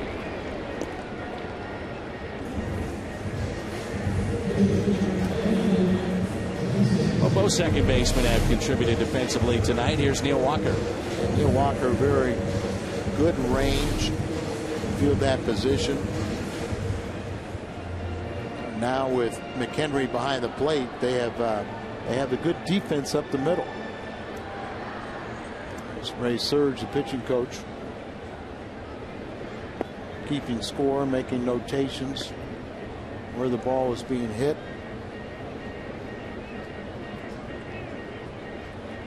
Edwin Jackson is the hitter. And the 1-0 pitch swung on and missed. 1 ball, 1 strike with 2 outs and nobody on. He was swinging. As you mentioned, he's a pretty good athlete. And we've talked about that he can swing the bat a little bit too.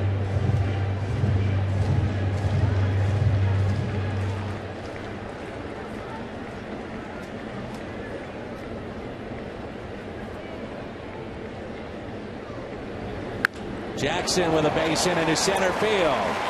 Hard hit. A couple of bounces out to McCutcheon. And it's a 2-out base hit for Jackson. Looked like an Albert Pujols, Matt Holliday swing in result. Because that ball was just scorched up the middle. Public flight seeing aboard the Farmers Airship available from August 26th to the 28th. For reservations or more information, call 650-969-8100 extension 111 or head to airshipventures.com/tour. Schumacher with a runner at first, and now time is called.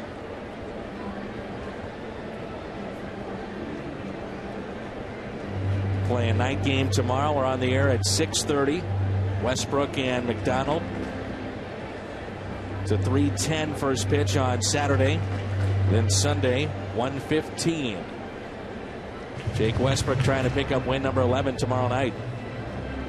And to tie Kyle Loesch for the team lead. Jackson's trying to pick up his combined 10th win.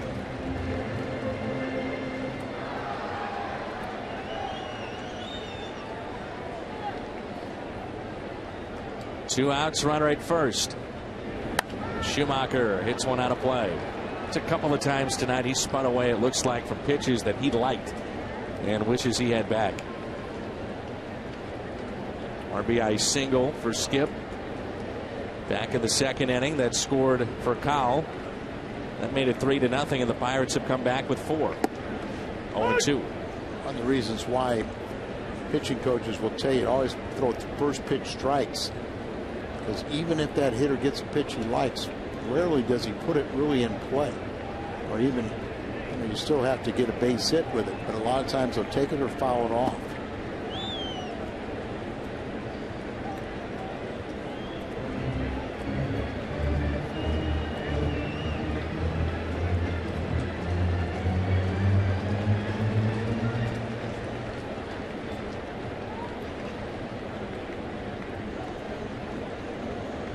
One-two pitch to Schumacher. On the outside corner, strikeout is Skip. He's 1 for 3 on the night. Pirates lead it. It's 4-3.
Missouri Division of Tourism. Go to visitmo.com to start planning your next Missouri getaway. You're looking at beautiful Lake Taneycomo near Branson, Missouri. You can explore the pristine outdoors that have been bringing visitors here for more than 100 years. If you'd like to find out more about the swimming and the fishing in Branson, all you have to do is go to visitmo.com. Visitmo.com.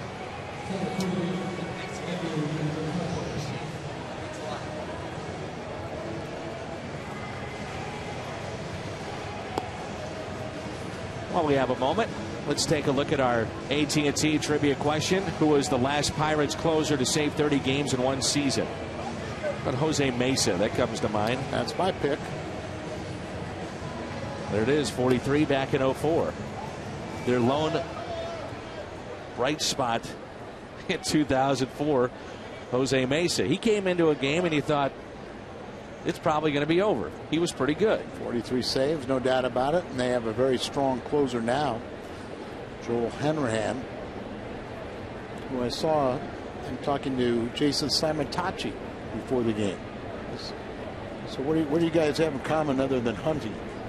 He said, got that. He was an Iowa kid, but now lives in Dallas. But they played together in 07 or 08 when the Washington Nationals organization. 1-0 pitch. I'm sure that's one that Washington wishes they could take back, because Hanrahan has been terrific for the Pirates this year, back into their games. You mentioned it, Al. I mean, you look at the back end of the Cardinal games, and you know, you save half of them, and it's a different season. And you know, and you remember what the compensation was. Niger Morgan. That's right.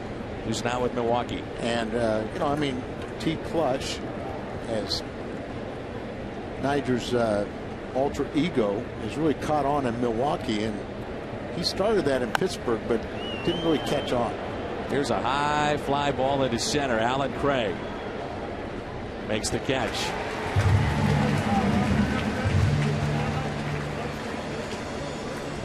Albert Pujols, Alan Craig, Matt Holliday coming up for the Cardinals. Looking ahead, McCutchen, a dangerous man, retired. He is 0 for 2 with a walk and a run scored, and now it's Neil Walker.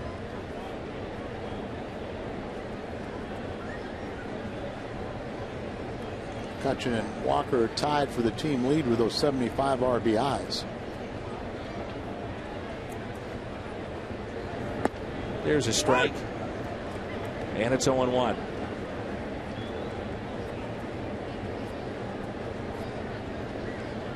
Way off the line at third is David Freese, even with the bag. Outfield shading a bit to the opposite way for Neil Walker. No balls and 2 strikes. The charts would tell you he pulls the ball in the infield, but pretty much straight away or hit a little bit towards the left and left center if it's a fly ball. Big gap in right center. Here's the 0-2 pitch.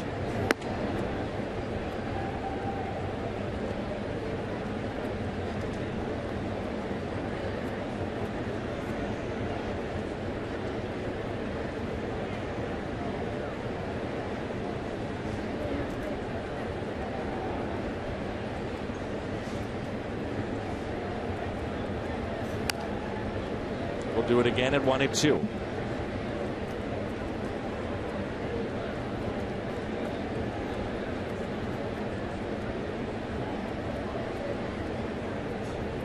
Good velocity on the fastball from Jackson.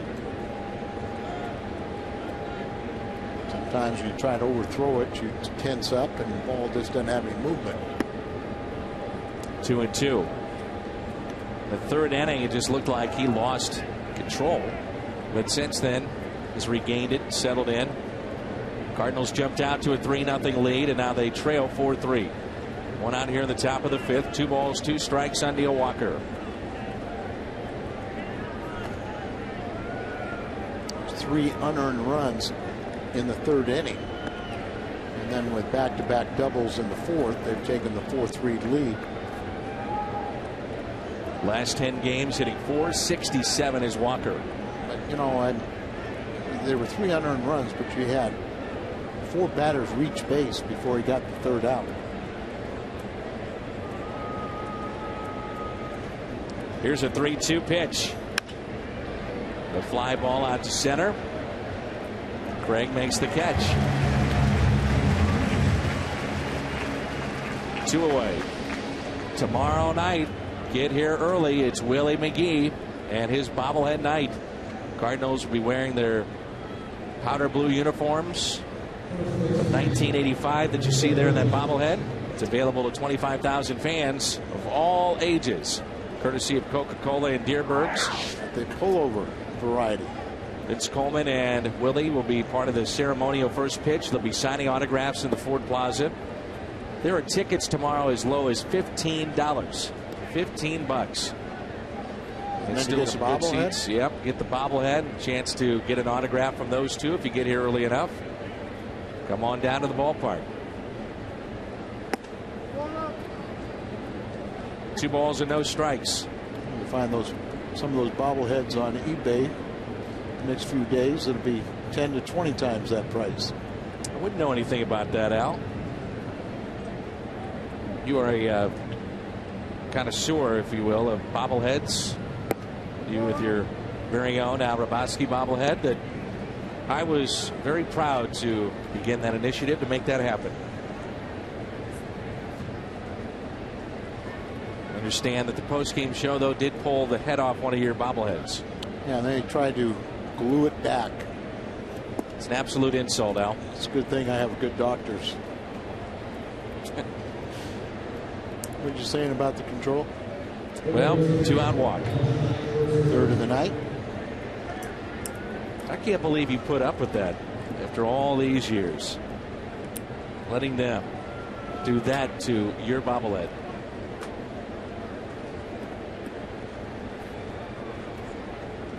There's Josh Harrison.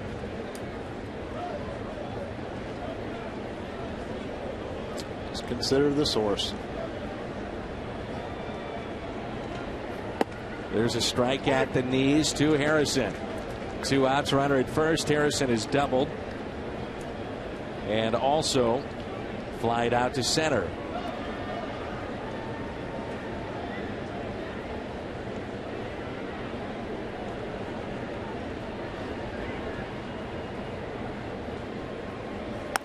And a ground ball that's hit to short for Kyle. Charging on the run, makes the play. The Cardinals have Craig, Pujols, and Holiday coming up. It's 4-3 Pittsburgh.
Westbrook, McDonald 8-6. Westbrook is 10-7. And join us at 6:30 for our Budweiser What's on Tap. Hey, congratulations to Kerry Thompson, who is retiring from MoDOT after 32 years. Going to have a big celebration for his retirement, I think, tomorrow. And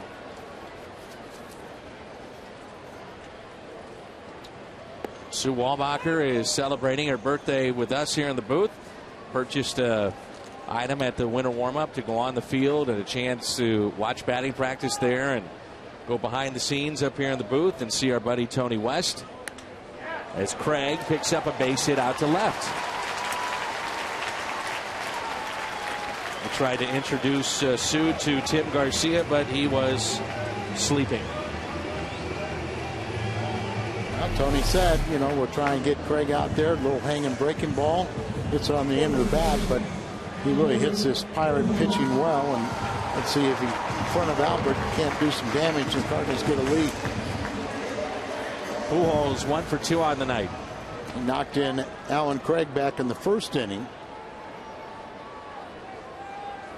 Outfield straightaway and deep. Runner goes. Craig on his way to second. High throw and a stolen base. How about that?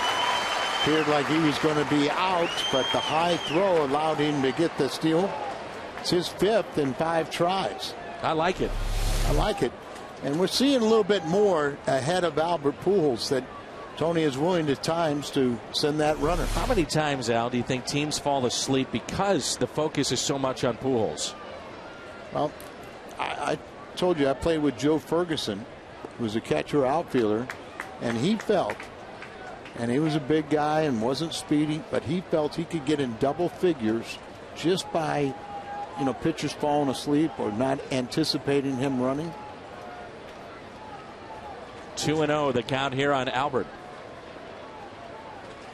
And also the scouting report will tell you Cardinals with runner at first and Pujols up, the percentage of times they run is minuscule. Well, Albert is also ground into a major league leading 25 double plays, but it's been a while since he's hit into one. That's inside. It's a walk to Pujols, and the Cardinals have something going here in the bottom of the 5th. And I think the Cardinals also, Tony La Russa's, if you want to walk Albert Pujols, that's fine, because Holliday's got good numbers and Lance Brookman got good numbers against Morton. So go ahead and pick your poison. Runners at first and second.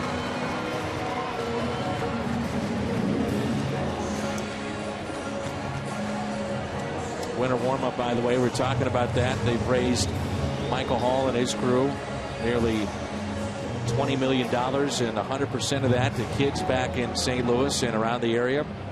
Really is a neat thing that they do. The players are involved, and Tony has made sure that the players get involved, and the winter warm-up is the primary fundraiser, but nearly $20 million raised since 1997. And if you're really a kids charity, you can apply for a grant through Cardinals Care. Runners at first and second. No balls, one strike.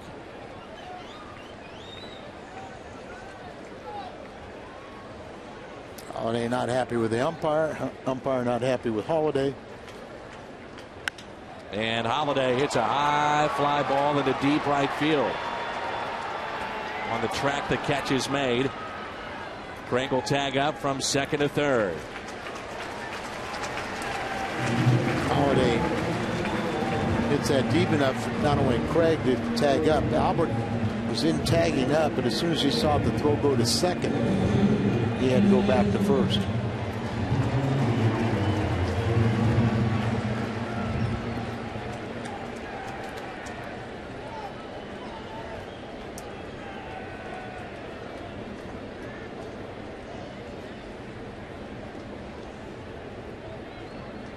Berkman 2 for 2 on the night. He is now 7 for 12 with 2 home runs against Charlie Morton. A .363 average with runners in scoring position. Runners at first and third.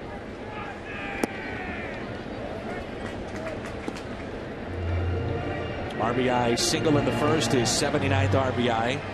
Singled in the third and then was erased on a double play.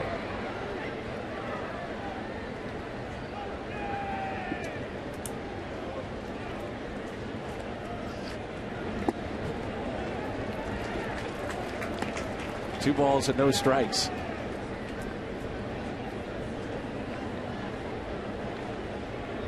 Outfield is straight away and deep.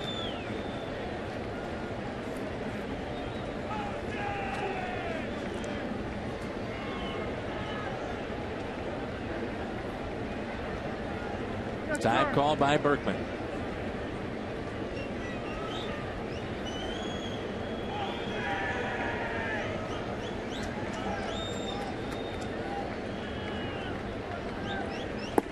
And that's taken low and away.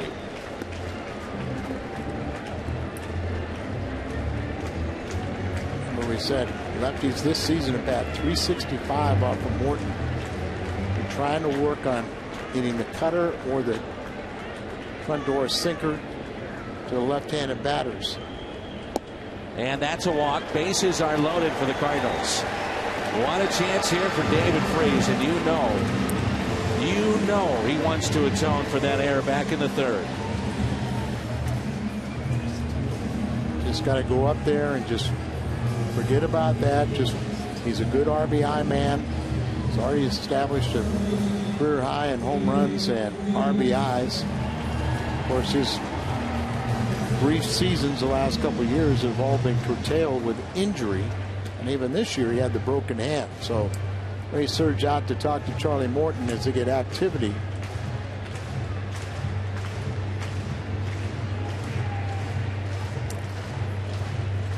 Bases loaded for Freese. LaRue warming up, right-hander. David Freese is grounded out to short. First time, 1 out. Second time, grounded to short, turned into a 6-4-3 double play. I just kind of got the feeling that he didn't want any part of Berkman and wanted the right-handed batter to come up. Told you that he is the best in the major leagues. 77.9% of his outs have come by way of the ground ball, which is the best rate in the major leagues.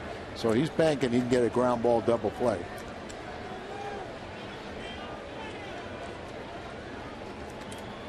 First pitch to him.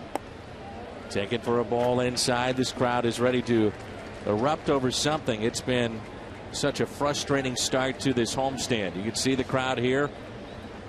Hopefully they'll have something to cheer about momentarily. 1-0 pitch. 1 ball, 1 strike. Just a great outing by Chris Carpenter on the first game of the homestand. 8+ innings. Then saw that become a very tough loss. Then just a couple blowouts by the Dodgers. Freeze fights it off. Little blooper down the right field line. It is a fair ball. 1 run is in. Here comes another. That's Pujols. He scores, and the Cardinals are back on top thanks to David Freeze.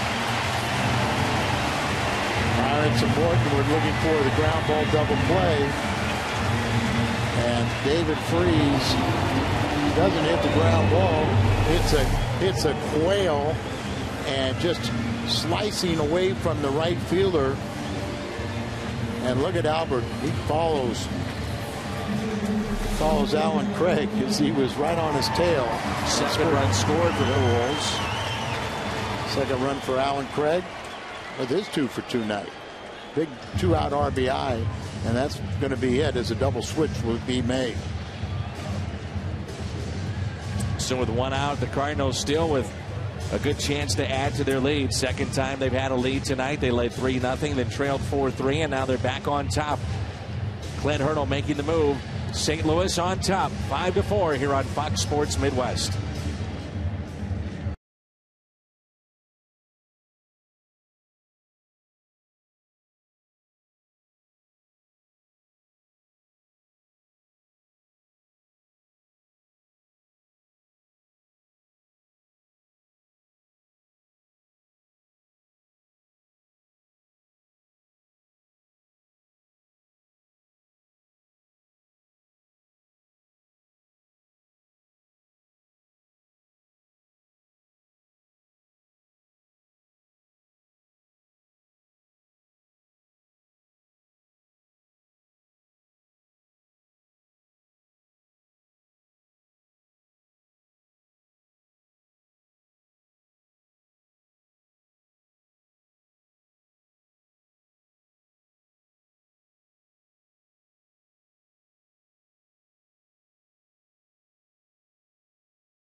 Lee Arthur, Big Lee Smith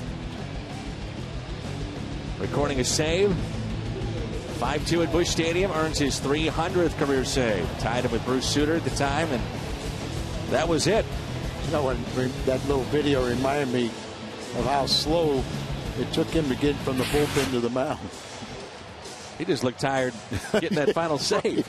You know, getting the final outs. Big Lee. Chris LaRue is claimed off of waivers from Florida.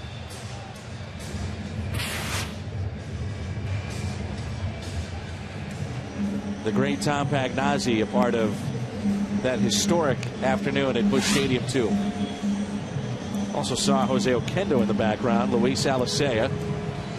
It's our Chevy call to the pen. Chris LaRue began the season a year ago with the Marlins AAA affiliate New Orleans. Was part of the World Baseball Classic for Team Canada. He's from Ontario. 1.13 ERA. Saw Pete Guerrero also in that shot. LaRue has been with the Buccos 3 times this year. Most recently was recalled on Monday, and he struck out 3 of the 7 batters he faced in 2 scoreless innings. He's been scored upon just once in his first 7 games for the Bucs.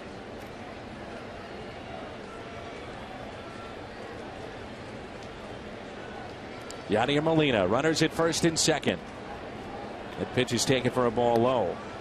Molina is flying to center and also grounded out to short. 0 for 2 tonight.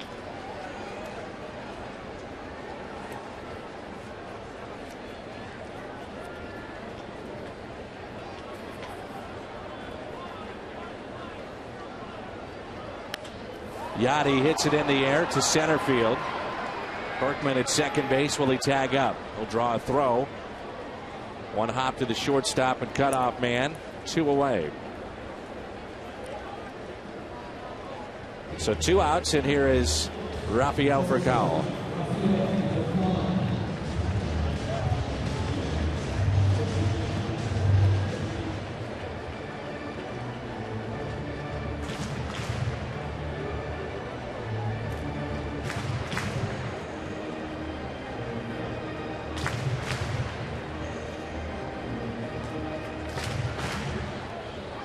Pretty deep for Rafael Furcal. The switch hitter, the shortstop for the Redbirds. Runners at first and second. 5-4 Cardinals here in the bottom of the 5th. Switch hitter for Furcal, his natural side and power side is right-handed. Left-handed is more of a slap hitter and utilizes speed. So I agree with the assessment that the outfielder's too deep. 0-1 pitch. Inside. One of those cases now, if you're LaRue, you fall behind. It's 1 ball, 1 strike. But if you do fall behind, third base is open. You've got pitcher's spot. Jackson on deck, but we've seen him swing the bat just fine. 1-2. He's going after him.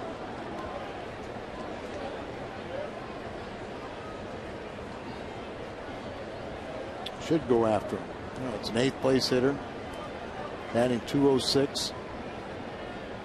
A little better than that as a Cardinal. The 1-2. Check swing. Did he go? No. 2 balls and 2 strikes. Question is, and I think it's a fair question, and we'll sit there and you see there where his numbers over his career. But you know, I think it's a very fair question. If he was totally healthy, how much does he have left in the tank? How productive can he be offensively? Little chopper and tough play at first, and handled very nicely. It's Garrett Jones. Cardinals regain the lead. It's 5-4.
Learn more, visit kia.com.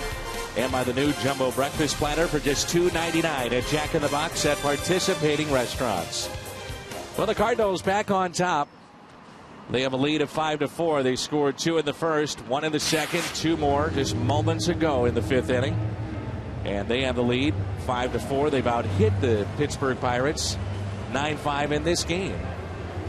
We just had our birthday girl mention something that the Cardinals have started losing at home because the arch is gone. You know, after the concert they had to resod the entire field, and maybe because of all the hot temperatures and everything, they don't want to cut the arch into the center field area. But I think that's as good a reason why we went on this losing streak as any. Fox Tracks presented by Chevy. Now you're trying to find any reason. That's right. You don't ever blame the players. It's always got to be something. And we know Bill Finley and his crew do a great job, but they're thick-skinned and they can handle it. They had the U2 concert. Field was tore up, dug up, literally. And then we have a extremely hot month right after that. And the field is in very good shape. Here's a ground ball to second. Schumacher, 1 away. That's how we start playing here in the top of the 6th. Cedeno retired. Shutdown inning for Edwin Jackson. Got the bottom 3 of the order. McHenry's reached on an error in that fatal 3rd inning, and then also had a double and RBI in the 4th.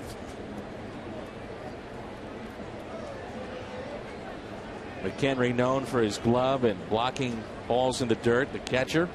Where's number 55 for the Pittsburgh Pirates? Of course, he came from the Colorado Rockies organization, so Clint Hurdle and some of the others knew of his talent. And with all the problems they've had with catchers, they said, hey, let's pick this kid up. 1-0 pitch. Big gap in right center. 1 ball, 1 strike.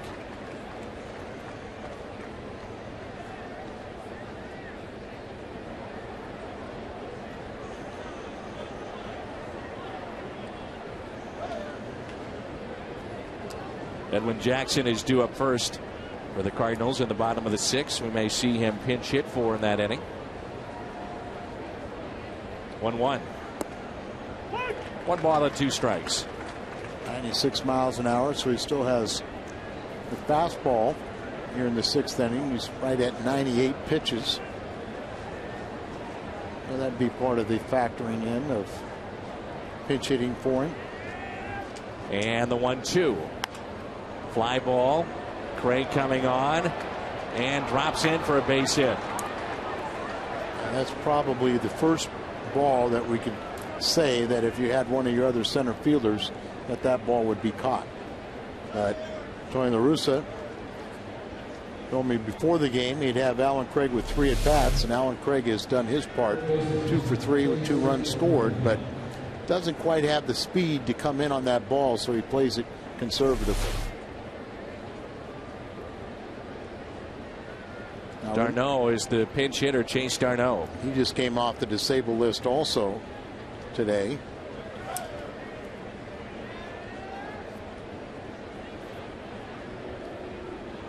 Jackson would love the double play here.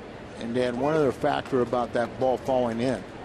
Dave McKay will tell Alan Craig, because you're not accustomed, particularly in center field, that I want you to play deeper. You play deeper, and if balls fall in front of you, fine, but we don't want anything go over your head or in the gaps.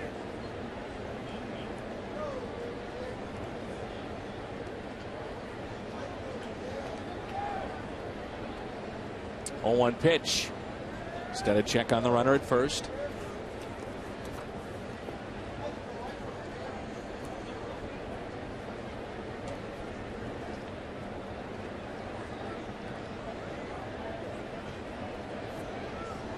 If you had your starter in the game, you might keep him in the spot to bunt, but a reliever was in that spot. Now you burn a position player if you're looking to bunt. Instead, it could be a double play.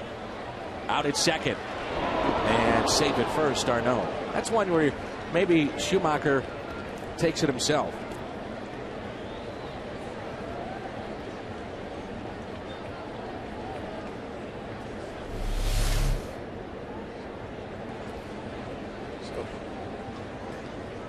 So we get the lead runner. Darno is playing third base. And the pitcher's spot is batting behind Jones in the 6th spot.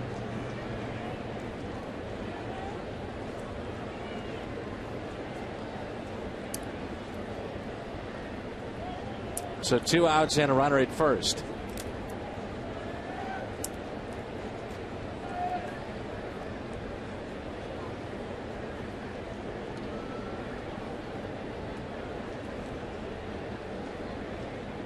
Tabata is hitting. It's his 18th game against the Cardinals. The first 17 he's gotten a base hit in every game. And here he's 0 for 2 with a hit batsman.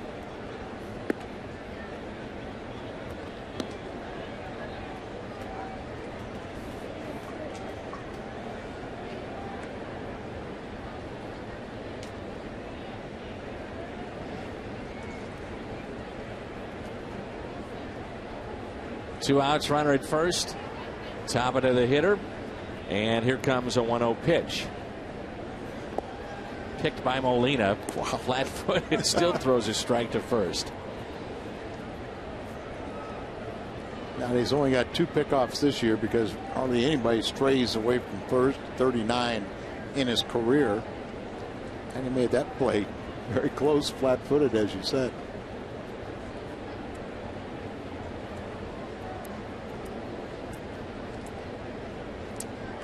Tabata hit by a pitch, struck out, so grounded back to Jackson. 0 for 2 on the night. Big gap in left center. The 2-0 pitch. Runner is going. Chance for Yachty. Throws wide.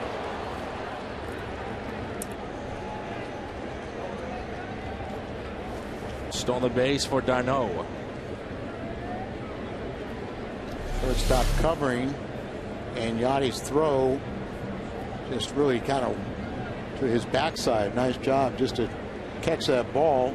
Then you see him try to deke him to get him to come off the bag.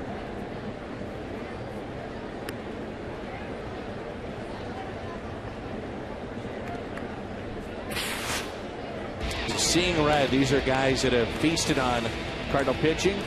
Ramirez, Lee, Utley, and Tabata. 17-game hitting streak. That's on the line tonight. That's all the games. It's the 18th game he's ever played against the Cardinals. He's hit in every one of them, and also has personally a 10-game hitting streak on the line. 2 balls and 1 strike. Pitch sharply to Schumacher. Backhands, makes the play. Positioned perfectly. Midway through 6. Jackson due up first when we come back.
CardinalsToday.com at Bat 11 app for your iPhone, iPad, Android, or BlackBerry.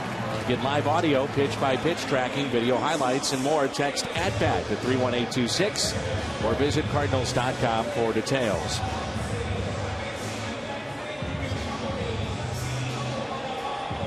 John Jay is going to pinch hit for Edwin Jackson, and then he'll go into play center field, would be our decision or our conclusion.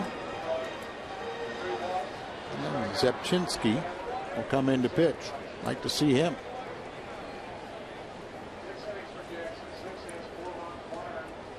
So John Jay leads it off. Here we go in the bottom of the 6th.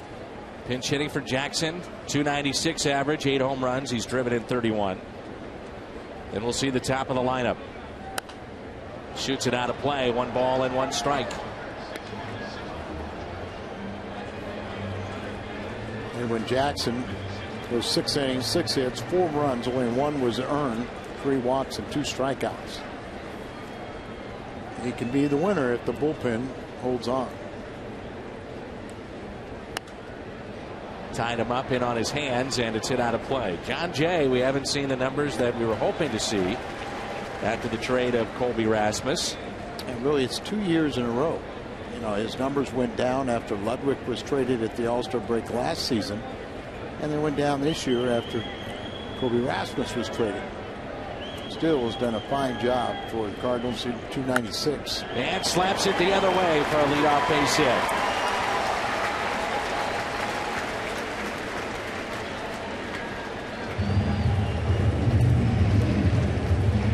John Jay hit 300 last year, and he's flirting with it once again.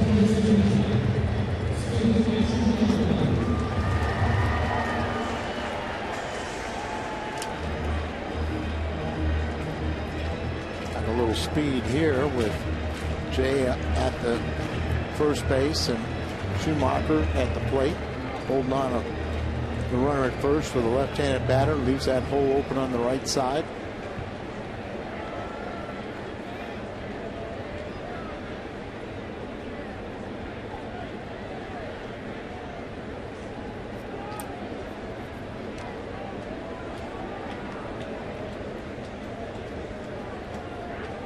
For 3, the average up to 302 now.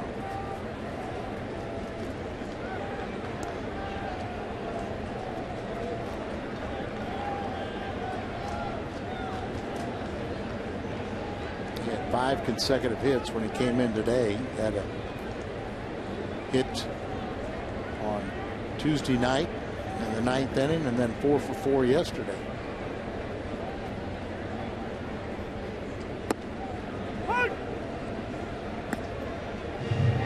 Strike 1 to Schumacher. The Cardinals offensively have been a very good team this year. Let's see with this combination if they want to try something with John Jay and Schumacher at the plate. Try to be a little bit more aggressive tonight after the stolen base of Alan Craig.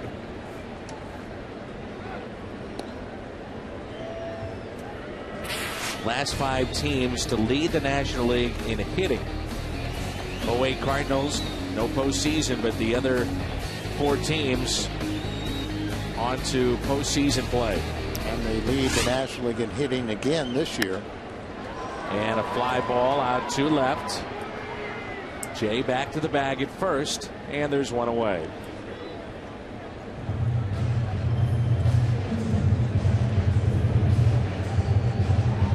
The hitting the Cardinals have had this year, just 21 walk-off losses.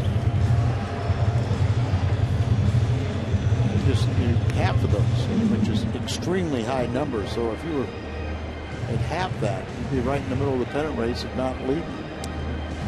Jackson tonight, the starter. You get a look at Alan Craig. 5 hits in 6 innings that he allowed. 4 runs, an error. Behind him, that was by Freeze. 1 sacrifice, a steal, a couple of strikeouts. 106 pitches tonight for Edwin Jackson. A swing and a miss by Craig.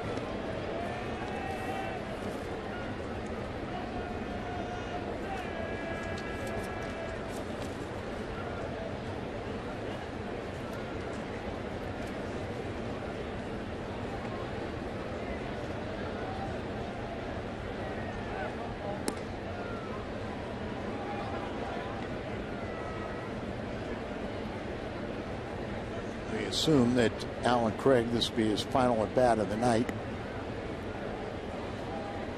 He's got his average up to 328. He was batting, I believe, 336 when he got hurt and then missed a third of the season with a fractured kneecap. He's come back and picked up right where he left off with the hit after an 0 for 11. He's hurt on a fly ball in Houston that hurt that leg, and he was just starting to really come into his own too. Right. And then he was 0 for 11 and got a start in Pittsburgh and made the most of it. Here's the 0-2. Ball scoots away, advancing John Jay to second with one out.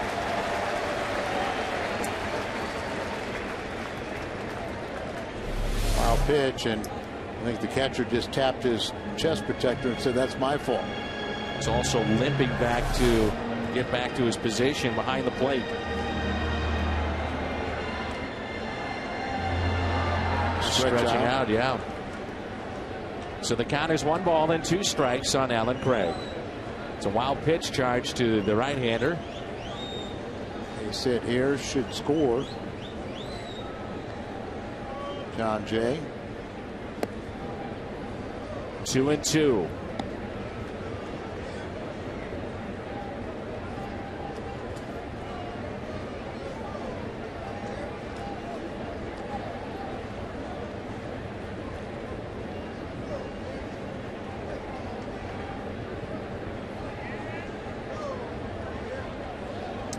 Outfield deep for Craig. The 2-2. Chased it, struck out. Here's Pujols. You have first base open, and there's that situation for LaRue again. Do you deal with Albert here, or with Holiday with runners at first and second?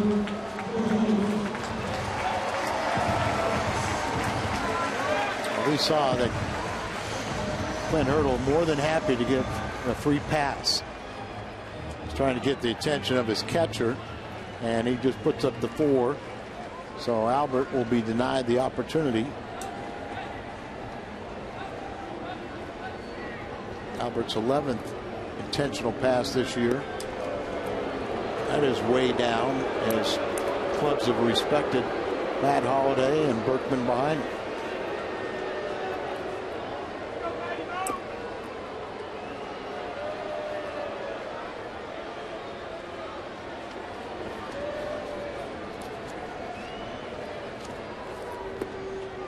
Pujols tonight with a pair of runs scored, down the mid-80s in that department. This will be his second walk. Holiday is 1 for 3 with 3 RBIs this year, following an intentional pass to Pujols. In his career, 9 for 29, 3 home runs and 18 RBIs. Remember, they had a few words last time Matt was at the plate, so probably doing a little politicking. The home plate umpire was saying, hey, you're right, I was wrong, but make sure they're strikes. Holiday hit one to deep right last time up. Reached on an error and also popped out to first. Cardinals with another good opportunity. 2 outs, 2 on for Matt Holiday. Outfield deep. First pitch to him. Inside.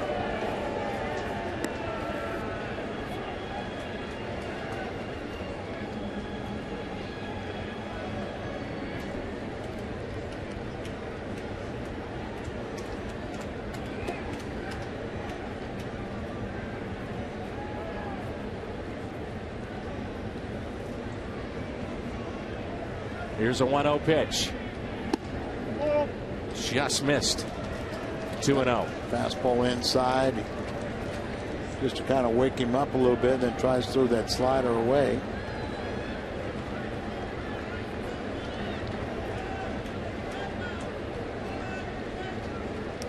Here's a 2-0 to Matt Holiday. Ripped to the third baseman for an out. That saves a base hit and possibly 2 runs.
the Pittsburgh Pirates, NL Central rivals. You'll see that Fox Saturday Baseball this weekend on Fox Channel 2. Zubchinski takes over for St. Louis, and he's had, just I don't know if you want to say an odd role here in St. Louis, but really a non-defined role at this point. Can't agree with you more. He was the centerpiece of the trade sending Kobe Rasmus to Toronto back on July 27th. He's worked 2 innings or more and 9 appearances this year, including 2 scoreless innings on Tuesday. When you looked at, we see his numbers, pitched very well as a Cardinal. He pitched very well with the Blue Jays, but when you saw the numbers that he's held lefties to a 158 average this year, plus just 3 extra base hits. Lefties were 12 for 76. You thought he was going to be our left-handed specialist, but once we got Arthur Rhodes, they've kind of put him in this role where they've talked about, hey, we really like him. He could be a long man, even be a starter in the future. He's only 25, but it just seemed like when you coveted some effective left-handed relief, and there's times when there's more than one lefty on a team, where you could use Rhodes and Zubchinski in that role, but they like him more as an innings eater. They said in Toronto more of a 2-pitch pitcher, fastball, slider, and here he's mixed in a changeup. There's a ground ball to the second baseman Schumacher, and that's how we start the top of the 7th. 1 away. When you're coming out of the bullpen, you really don't need much more than 2, but as he's this role, if you're a starter or if you're going to go multiple innings where you may face a guy more than once, then you start adding that 3rd or 4th pitch. You're looking at the Rasmus deal and thinking about what you get back, and we didn't know much about him. Plays in Toronto. Right. You don't follow the Blue Jays all that much. Just look at the numbers, and it's impressive, and he's pitched well, and no doubt he has the ability to get right-handers out.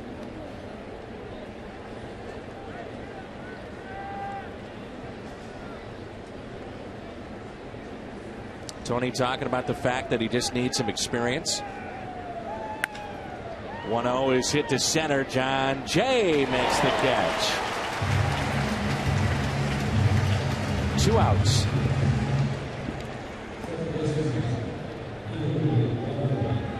And right now he's getting 2, 3, and 4, and he's gotten the first 2. A hard hit ball right there, but John Jay, who just went in after his at bat to play center field, makes that with ease.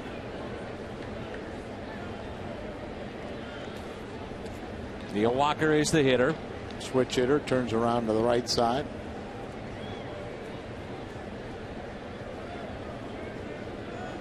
And a strike.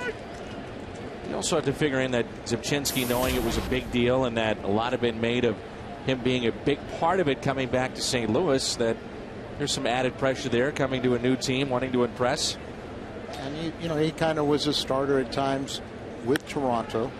Pitch sharply for Kyle. Let's stretch. Cardinals on top 5-4. 7 pitches for the lefty.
easy drinking Busch Light.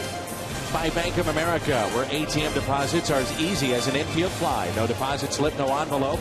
With Bank of America, member FDIC. And by AT&T.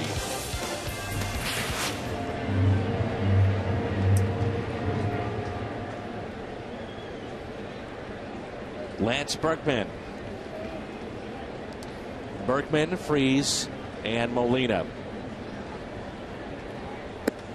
And that pitch is taken low and away.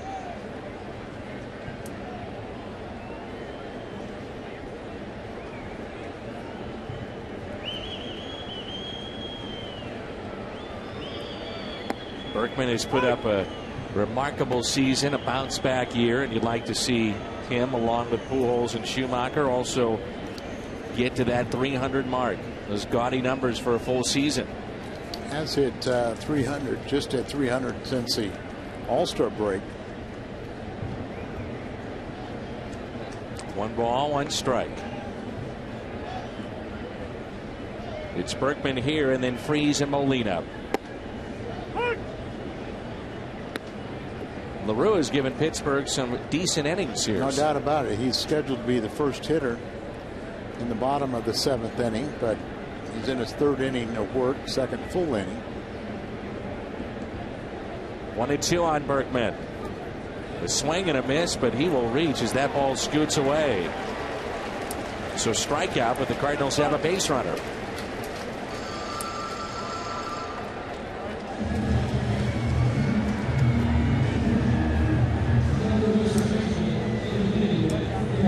David Freese with a big RBI base hit that scored 2 back in the 5th to give the Cardinals a lead. So another wild pitch on the strikeout as Berkman reaches. David, as I mentioned, already career in home runs and RBIs.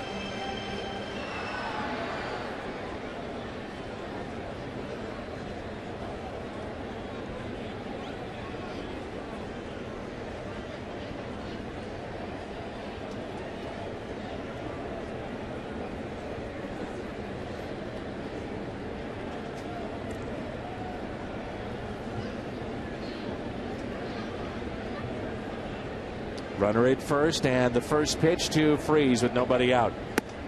Taken for a ball, up and in. On the air tomorrow at 6:30 here on Fox Sports Midwest.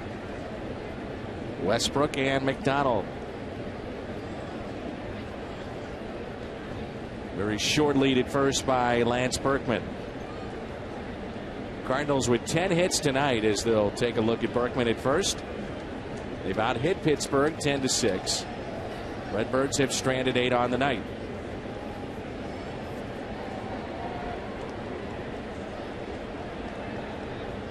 David Freese very good at going to the opposite field. There's Watson, left-hander, warming up.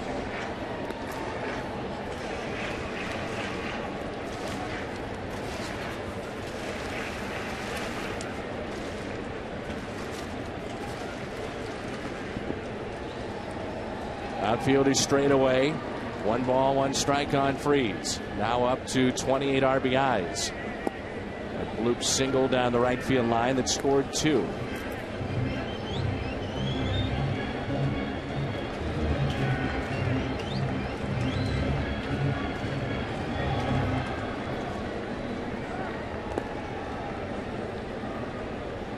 An awful lot of attention to Berkman, as maybe in their minds they think a hit and run could be on.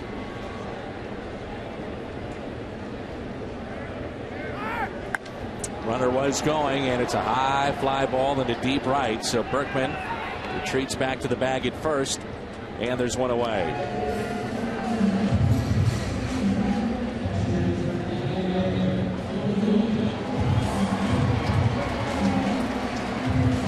Pitcher doing what he needs to do is backing up first base.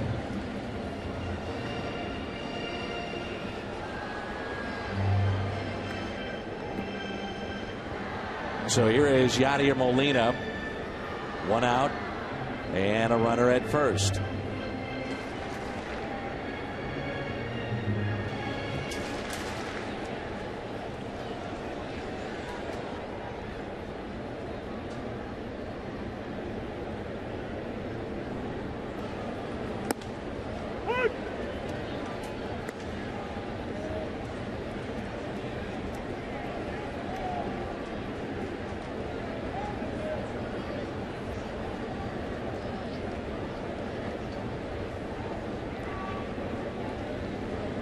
Here's the 0-1 pitch and a check swing by Yachty. Slider or that breaking ball really fooling some of the Cardinal hitters. A sweeping breaking ball. The Cardinals picked up 2 runs in the first, 1 in the second, 2 in the fifth. 10 hits in the night. They lead it 5-4. Molina with a fly ball to center twice and is grounded out to short. And a short lead at first by Berkman. They're straight away for the Cardinal catcher. And the 0-2 pitch.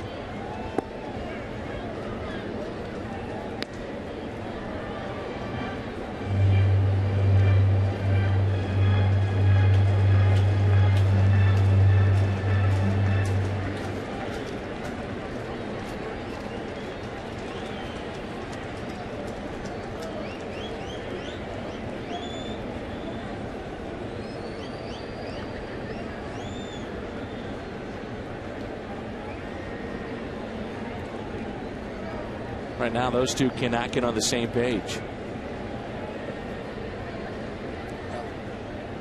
Yachty wants to set the tone, and so does the pitcher, LaRue. And Yachty, little gamesmanship here. Now he calls time.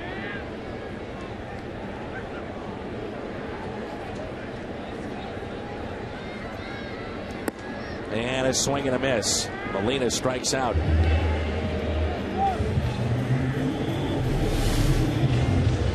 Set up outside. Hits the outside. Hits his target. It's his 3rd strikeout.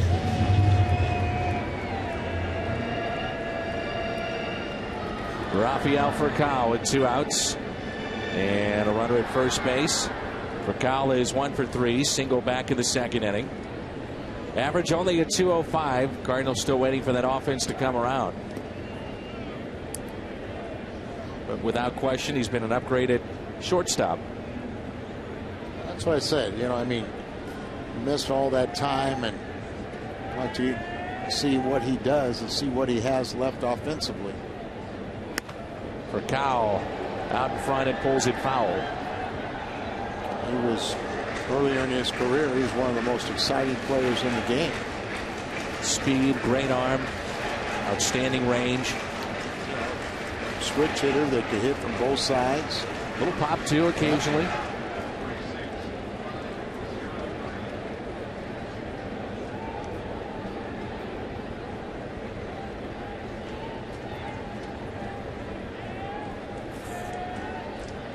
And the 0-1 pitch to Furcal. Popped up. Foul territory, playable, and we head to the 8th. Cardinals 5, Pirates 4. Cardinal baseball on Fox Sports Midwest.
authority of the Cardinals and may not be reproduced or retransmitted in any form. And the accounts and descriptions of this game may not be disseminated without the express written consent of the St. Louis Cardinals.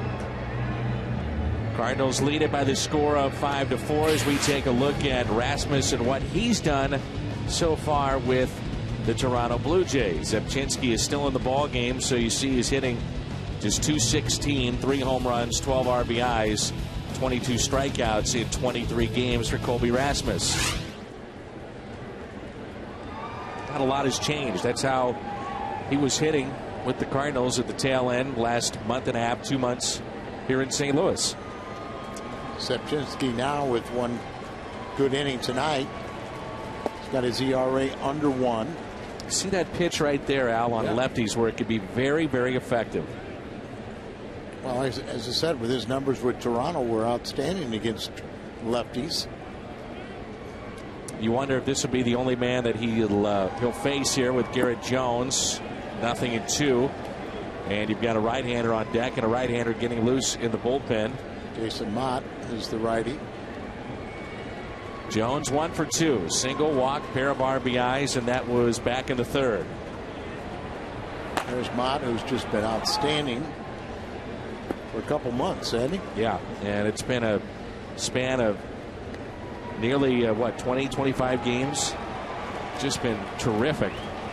And the thing is, Al, when you watch Mott, he's starting to develop that little cutter that's become more effective. Location has been good with the fastball. So he's getting loose. Cutchin getting loose, right-hander for Pirates. 2 balls and 2 strikes. Matt Diaz is at the on-deck circle, as that's where the pitcher spot is, and then Daniel McCutchen warming up. Diaz has hit left-handed pitchers very well of late. Zepchinski with a 2-2 and a base hit. Was out in front, 0-2. Couple of balls, and now a 2-2 base hit. The tying run is on. Didn't get that ball up high enough or more inside. Left it down and in. Most guys are low ball hitters from the left side. You see that one just right down in his wheelhouse. Hit hard, right back up the middle, and we'll have a pitching change as Mott will come in. Zepchinski 1+ inning. He allowed the 1 hit, responsible for the runner at first base. So we'll be back after this and see where the Cardinals hanging on to a 5-4 lead and playing in the 8th inning.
Jason Mott will come in here.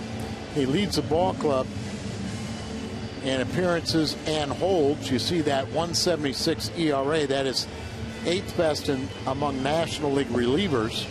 He's had 15 consecutive scoreless appearances. He's only allowed 4 base runners during that stretch. covering 12 1/3 innings, 2 walks, a hit batter, and a 1 hit allowed. He has really established himself late in this season as really a go-to guy with men on base. Xavier Paul will now run for Garrett Jones.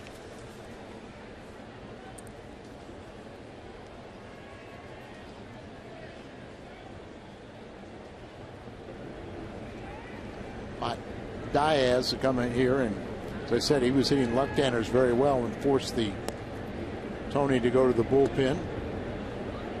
He's been a good pinch hitter over the years, but not a lot of success this season against the Cardinals. Just 2 for 15. Let's see if they're bunting in this spot. Runner at first, nobody out. With Diaz, it's not a bunt. Yep, I mean, I agree, Al, but you know, in this spot, wouldn't you think that this is what you'd want to do? A lot of times, you know, managers will play to win on the road. Home teams play for the tie because, you know, if it goes to extra innings, they still have an advantage. Diaz he's tied for second in the National League with 11 pinch hits, 11 for 42. Runner is going. Chance for Molina. Fires to second. And safe. Nice pick by Furcal to make that close. It may have gotten away from him. Wasn't the perfect throw we so accustomed to see the short hop, and that pulled him up. It's a short hop, hits there, then your glove comes up, then the ball came out. Didn't have control of it. Ball did beat Paul, but no control by the defender. Now Diaz, it's 269 with runners in scoring position.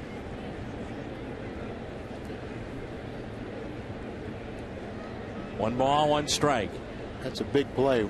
Nobody sure is. Out. Corners are in, and that pitch is taken low and away. 2 balls and 1 strike on Diaz. But right now, I don't think there's anybody else that you would want in this game than the guy that you have on the mound and the kind of run that he's on, and that's Mott, and also a guy that can strike out the side and get out of the center. That's what you put him out there. He's been Tony's go-to guy with the runners on base. He's inherited major league high of base runners. This would be his 56th inherited runner. Only 18 have scored, and most of those were early in the season. Tony trying to get the attention of his defense. It's Descalso at third. The 1-2 pitch. Hit to the right side. Pujols' only play is to Mott covering the bag at first. So a productive out by Diaz. And here's where Mott has to come through if he can with a strikeout. I was talking with him the other day in Chicago, and I said, what is it, a cutter or a slider? He says, I don't really know. I think it's both, but I know it's been better. Yeah. So he's throwing that around, 90 to 92. And then you couple that out with a fastball that's 96 to 98. That's pretty nasty. I even talked to Tony about, the rest of the way, giving Mott some chances to close. And in his mind, he still has to work on, a secondary pitch to get left-handers out. But he had totally agreed. He's on quite a roll. And now, like the other night, you have the infield in. Second baseman Schumacher going to charge in, but they're looking for a pop-up or a strikeout. Cedeno fouls it back for strike 1. Ronnie Cedeno, former Cub and Mariner, fly to center. Doubled and scored in the 4th, and also grounded out to second. 1 for 3 on the night.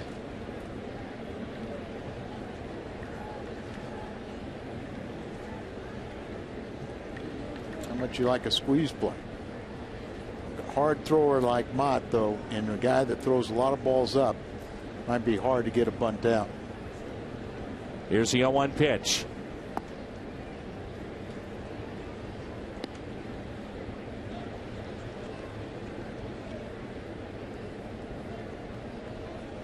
Mott really didn't want to talk about the current run that he's on. He said, I don't want to jinx it. But believe me, it feels good, he said. Yeah, you just go out and enjoy it as long as you possibly can. The 1-1 pitch, infield drawn in. Cedeno hits it out of play. Now there's 2 strikes. Now you really can go for the strikeout. Can't strike a batter out until you get 2 strikes.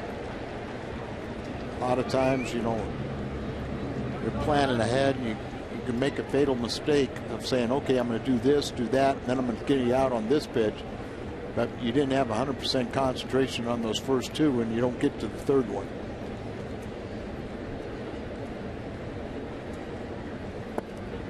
In the dirt, 2-2. 98.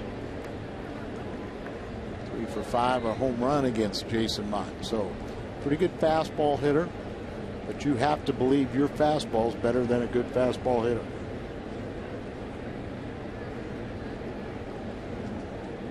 I'm going to call time here and get on the same page. 2 balls and 2 strikes. Looked like that Tony may have told Molina to go out and talk to Mott. On deck, McHenry. But this is the man here with 2 balls and 2 strikes. They do have Doman, who's a pretty good offensive catcher, on that bench.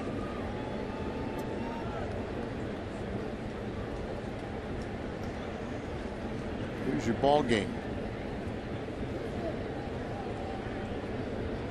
The 2-2 spoiled by Cedeno.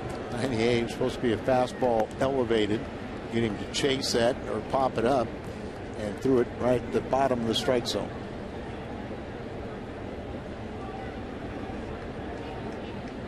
And Tony Payson probably trying to clean the dugout. Fastball up. Wants the ball up. Look at the glove. 2-2 again. Got him. Strikeout of Cedeno. He hit his spot. And that's a big, big strikeout for Mott. That's what he was trying to do with the pitch before. And you look at how much they accentuate up. Look at watch his glove. And then he gets up even higher. Right there. The only thing you can do in that is pop that ball up or swing through it. Ryan Domet will be the pinch hitter. And so here's what you're talking about, Al, having that pitch that can get a lefty out. Key spot here, runner at third, and Mott has come in and gotten 2 outs after we saw that the leadoff man Jones got a base hit against Zipchinski. Well, and here's telling you that how much confidence Tony has in Mott, that he doesn't even have Arthur Rhodes warming up. Never did get up, so he feels he has the right man with that runner at third. Now there are 2 outs.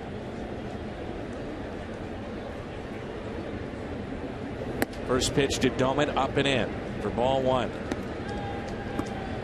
Domet had a broken ankle this year, cost him a couple months.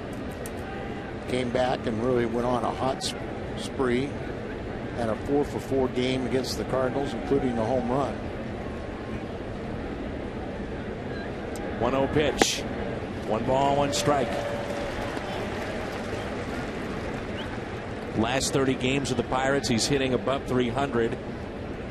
And with Pittsburgh, 54 home runs as a Pirates catcher. That's 3rd all time behind Jason Kendall and former Cardinal Tony Pena. Kendall was 66, Pena 63. 2-1.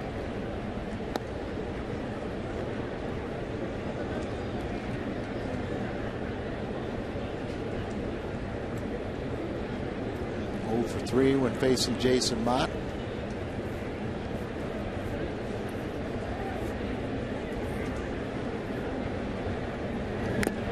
Strike 2.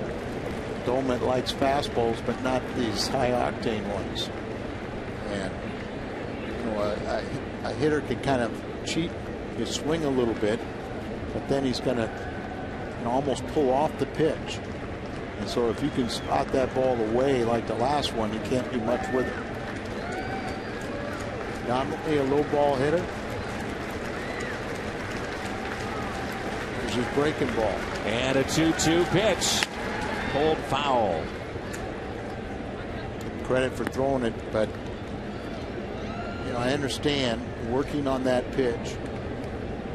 But if you get, if you're going to get beat, and what I mean by that is, in this case, allow that tying run.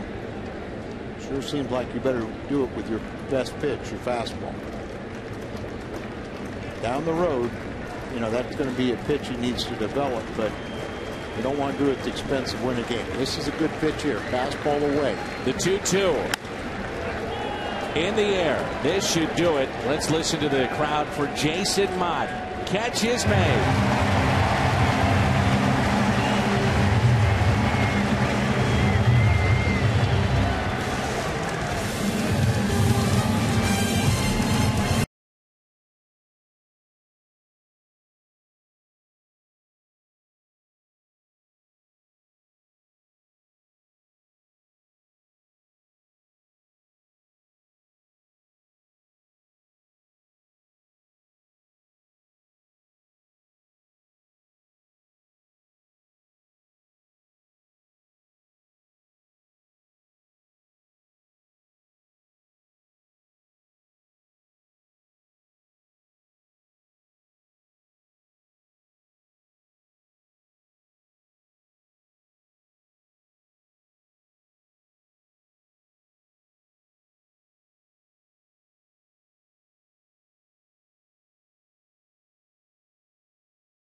Ticket discounts in July and now doing so in August. If you'd like to find out more or to purchase the discounted tickets, visit cardinals.com/neighbor.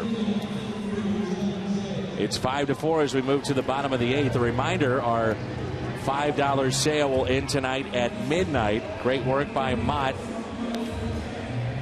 $5 for select tickets. Good seats for the Milwaukee series, the 5th, the 6th, and the 7th. Missouri Lottery Cardinals Live coming up next. But they have 2,000 seats for 3 games against Milwaukee for only $5 a piece. And that sale will end tonight at midnight. Cardinals.com/5, and those have gone very, very quickly. Cardinals.com/5. It ends at midnight tonight. Tony Watson, the new pitcher for Pittsburgh. Tony Watson was just called up Saturday from AAA, and he picked up his first big league win that afternoon, but got roughed up 4 runs on 4 hits and 1 inning of work on Monday's doubleheader. Just been scored upon in just 7 times in his first 27 big league games. John Jay with a base hit came in for Alan Craig in center, and that's his second hit of the night off the sidewall. He'll dig for 2. Jay on his way to second. That's a big insurance run out there in the bottom of the 8th if the Cardinals can bring him in. Jay 2 for 2. Yeah, no doubt about it. Pile on right now and make it a little easier for Salas, who's warming up. Our Nissan drive of the game going to the opposite way. Just sneaks in that third base line, and John Jay hitting the bag and not looking back. Saw the third baseman.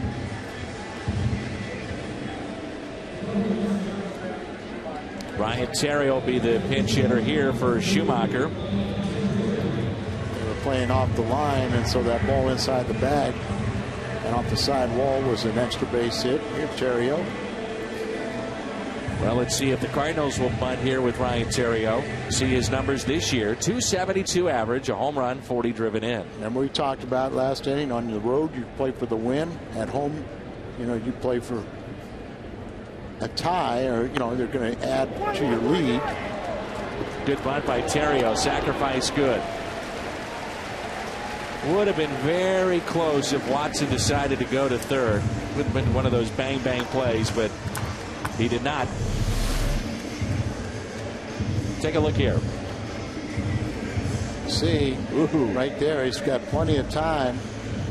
Now, Doman just came in this game. He's usually telling the pitcher what to do, but a lot of times, you've got to assume a ball you get to that quickly. You've got time to really give a good look. And if you decide to go to first, you still would do that crow hop and throw him out. The home plate umpire has gone over. And it's a pitcher spot, dude. Yeah. So it's Mott's spot, and they're going, where's your hitter?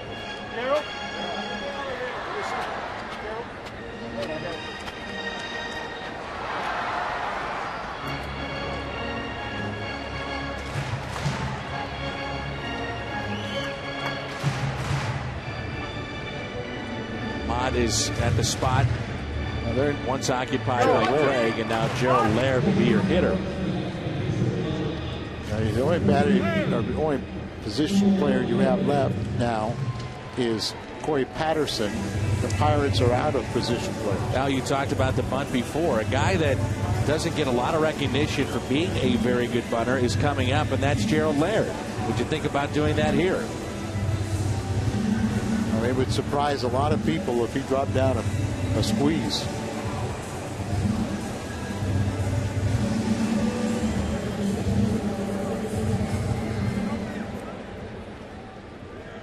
Gerald Laird, he got his first National League and home run yesterday. Done a nice job in the few times he has caught. He got the infield in. And Laird looks at a ball low. Never forget the bunt that he dropped down in New York that surprised everybody. Yeah, it was 2 out squeeze bunt single there in the 8th inning on July 20th. He has hit 300, in the 10, hitting 10 of the last 11 starts at 300. Made a start yesterday, 1 ball, 1 strike, runner at third. With just 1 out, 5-4. St. Louis, they're half of the 8th. The Cardinals with 2 runs in the first, 1 in the second, 2 more in the 5th. On an RBI base hit by David Freese to put the Cardinals on top by a run. Big run out there at third base. They banking on a sac fly. 2 strikes now on Laird.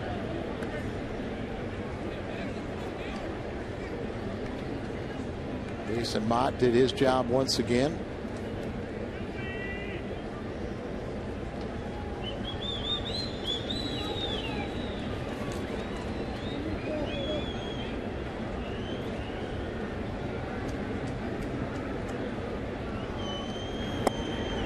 Evens it up at 2-2. Laird, no base hits as a pinch hitter this year, only 3 opportunities.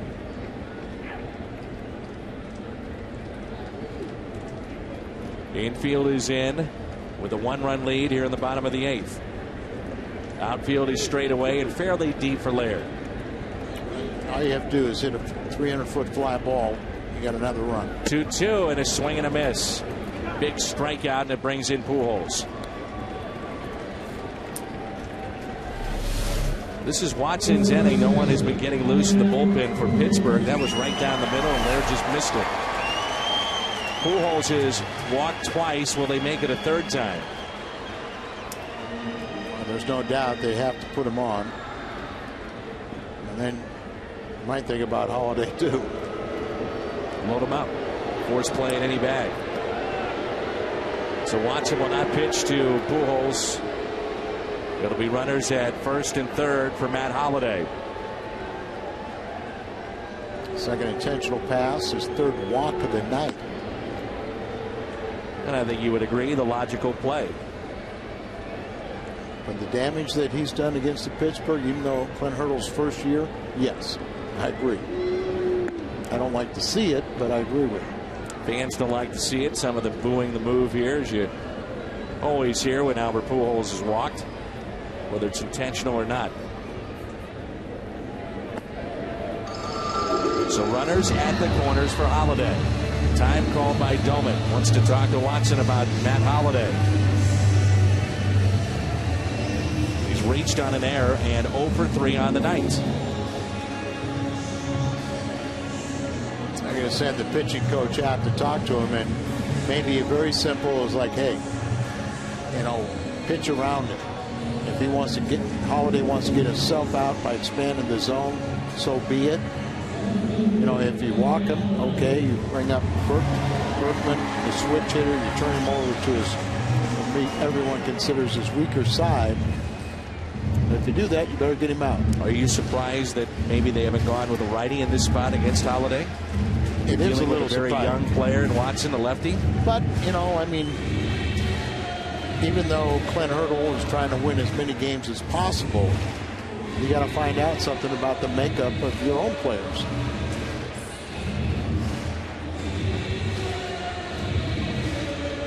Runners at first and third. Matt Holliday with 18 home runs. He's driven in 64 this year.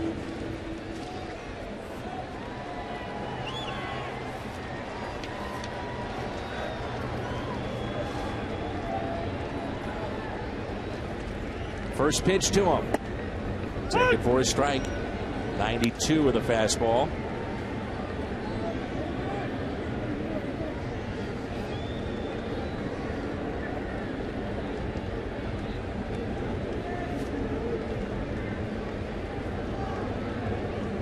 The 0-1 pitch to Holiday with runners at the corners. Inside, 1 ball, 1 strike. Only other action that's still going on right now in Major League Baseball, Houston leading the Giants 2-1. That's in the top of the 4th. Everything else is a final.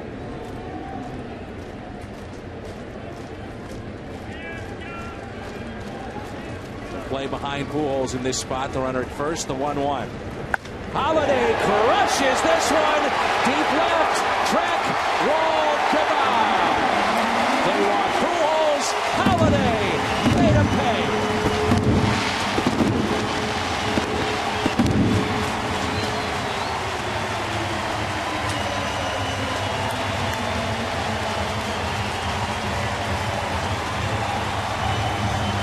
Said if you walk Pujols, or if you're going to pitch around Holiday, you got to make sure you get him out. And that was a no-doubter. And this crowd is loving every minute of it, as they've seen the Cardinals come play the baseball that they've come to expect. Challenge him, and right there, Matt Holiday knew it all the way. The Fox Expo cam, as he made connections with his fastball, and they just knew that it drops that bat. He had to watch it a little bit, but he started his trot right away. And may have put this game out of reach. It's a 4-run lead now, 8-4, and Salas getting loose. When they initially picked up Matt Holiday, that was one of the main reasons why, to hit behind Albert Pujols. But we found that not only do you need one, but you really need 2 to hit behind him, and it really helps if you have one hitting in front of him. But Holiday, his 19th home run, RBI 65, 66, 67, and a big 4-run cushion. Ooh, and that's behind Berkman. And how does that ball get behind and nobody says a word?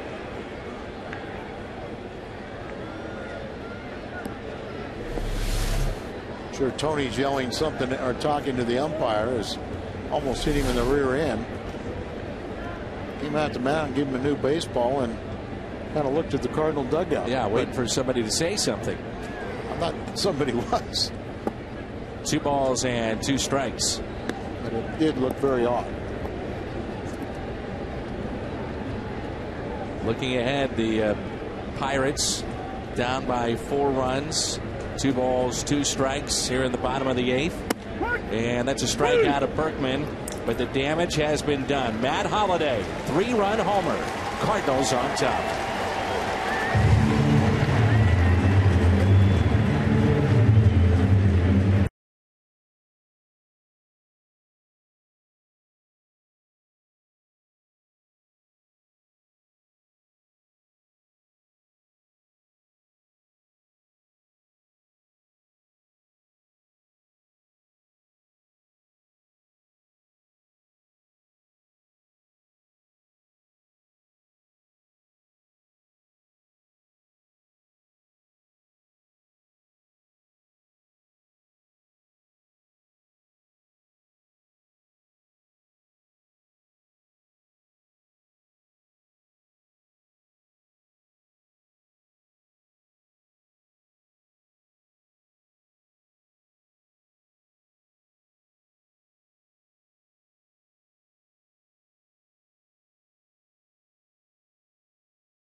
The game on the post-game edition of Missouri Lottery Cardinals Live. Pat Paris, Rick Horton will be at Lumiere Place tonight. Cardinals try to get back in the win column. Some two-out magic from the Cardinals tonight, and we'll have Tony La Russa's post-game thoughts as well. A look at Matt Holliday with the big blow in this one as we send it back to the booth and Dan and Al, guys. All right, Jim, great job as always. 8-4 as we head to the ninth. The ball absolutely crushed by Matt Holliday to give the Cardinals a little cushion.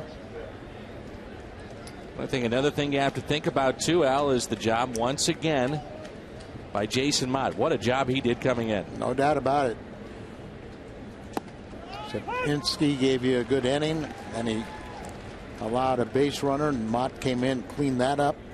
It's not a save situation, but he's blown 5 saves this season. Suffered his 5th loss and 5th blown save on Monday. So good to get him back out there. Good to give him a little cushion where he can go out and just have a good inning to get back and feeling good about himself.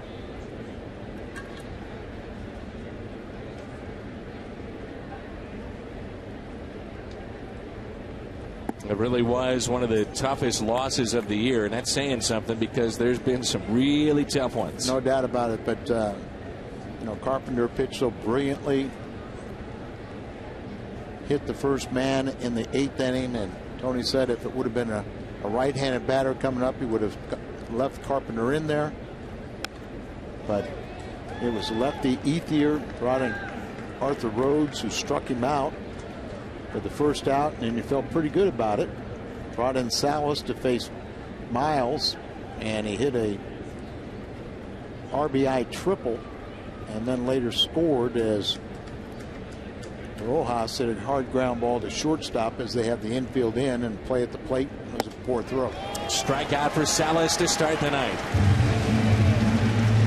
Cardinals put up 6 runs. Matter of fact, they've done 8 here tonight. So 6 a serious number. Get 25-cent drinks tomorrow all day and On the Run at Mobile. Post-game show coming up with all the highlights and analysis. You'll hear from Tony La Russa. Cardinals 2 outs away from a win. It would be nice to talk about a Cardinal win again. 1 out, nobody on. Tabata back to the top of the lineup for the Pirates. Started the game being hit by a pitch from Edwin Jackson. He struck out, hit into a fielder's choice, and then grounded out to second. 0 for 3. And it's 2 balls and no strikes. Dan, you look at this game, it's really the formula for winning games. You know, starter goes 6 innings. Jackson will in line for his 10th victory. You get some good relief pitching. You have plenty of offense, 12 hits, 8 runs. The big 3 are in the middle of a lot of the offensive production, and the supporting cast did their job. That's the way it's supposed to be, isn't it? It really is. And that's what John Mozeliak and Tony La Russa have talked about this year, the inconsistency of having it all come together. 2-2 the count.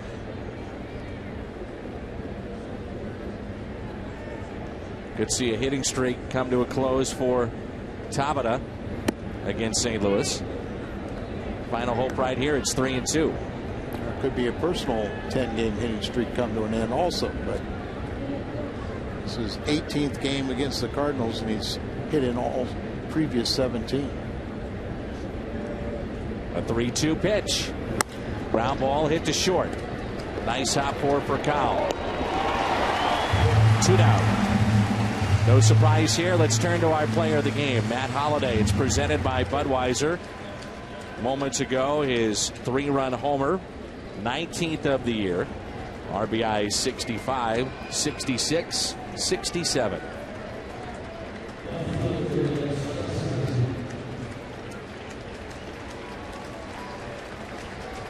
Alex Presley.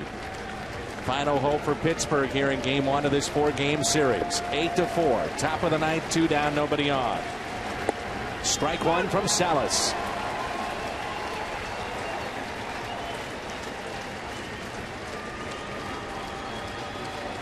Cardinal fans have been wanting to cheer all homestand.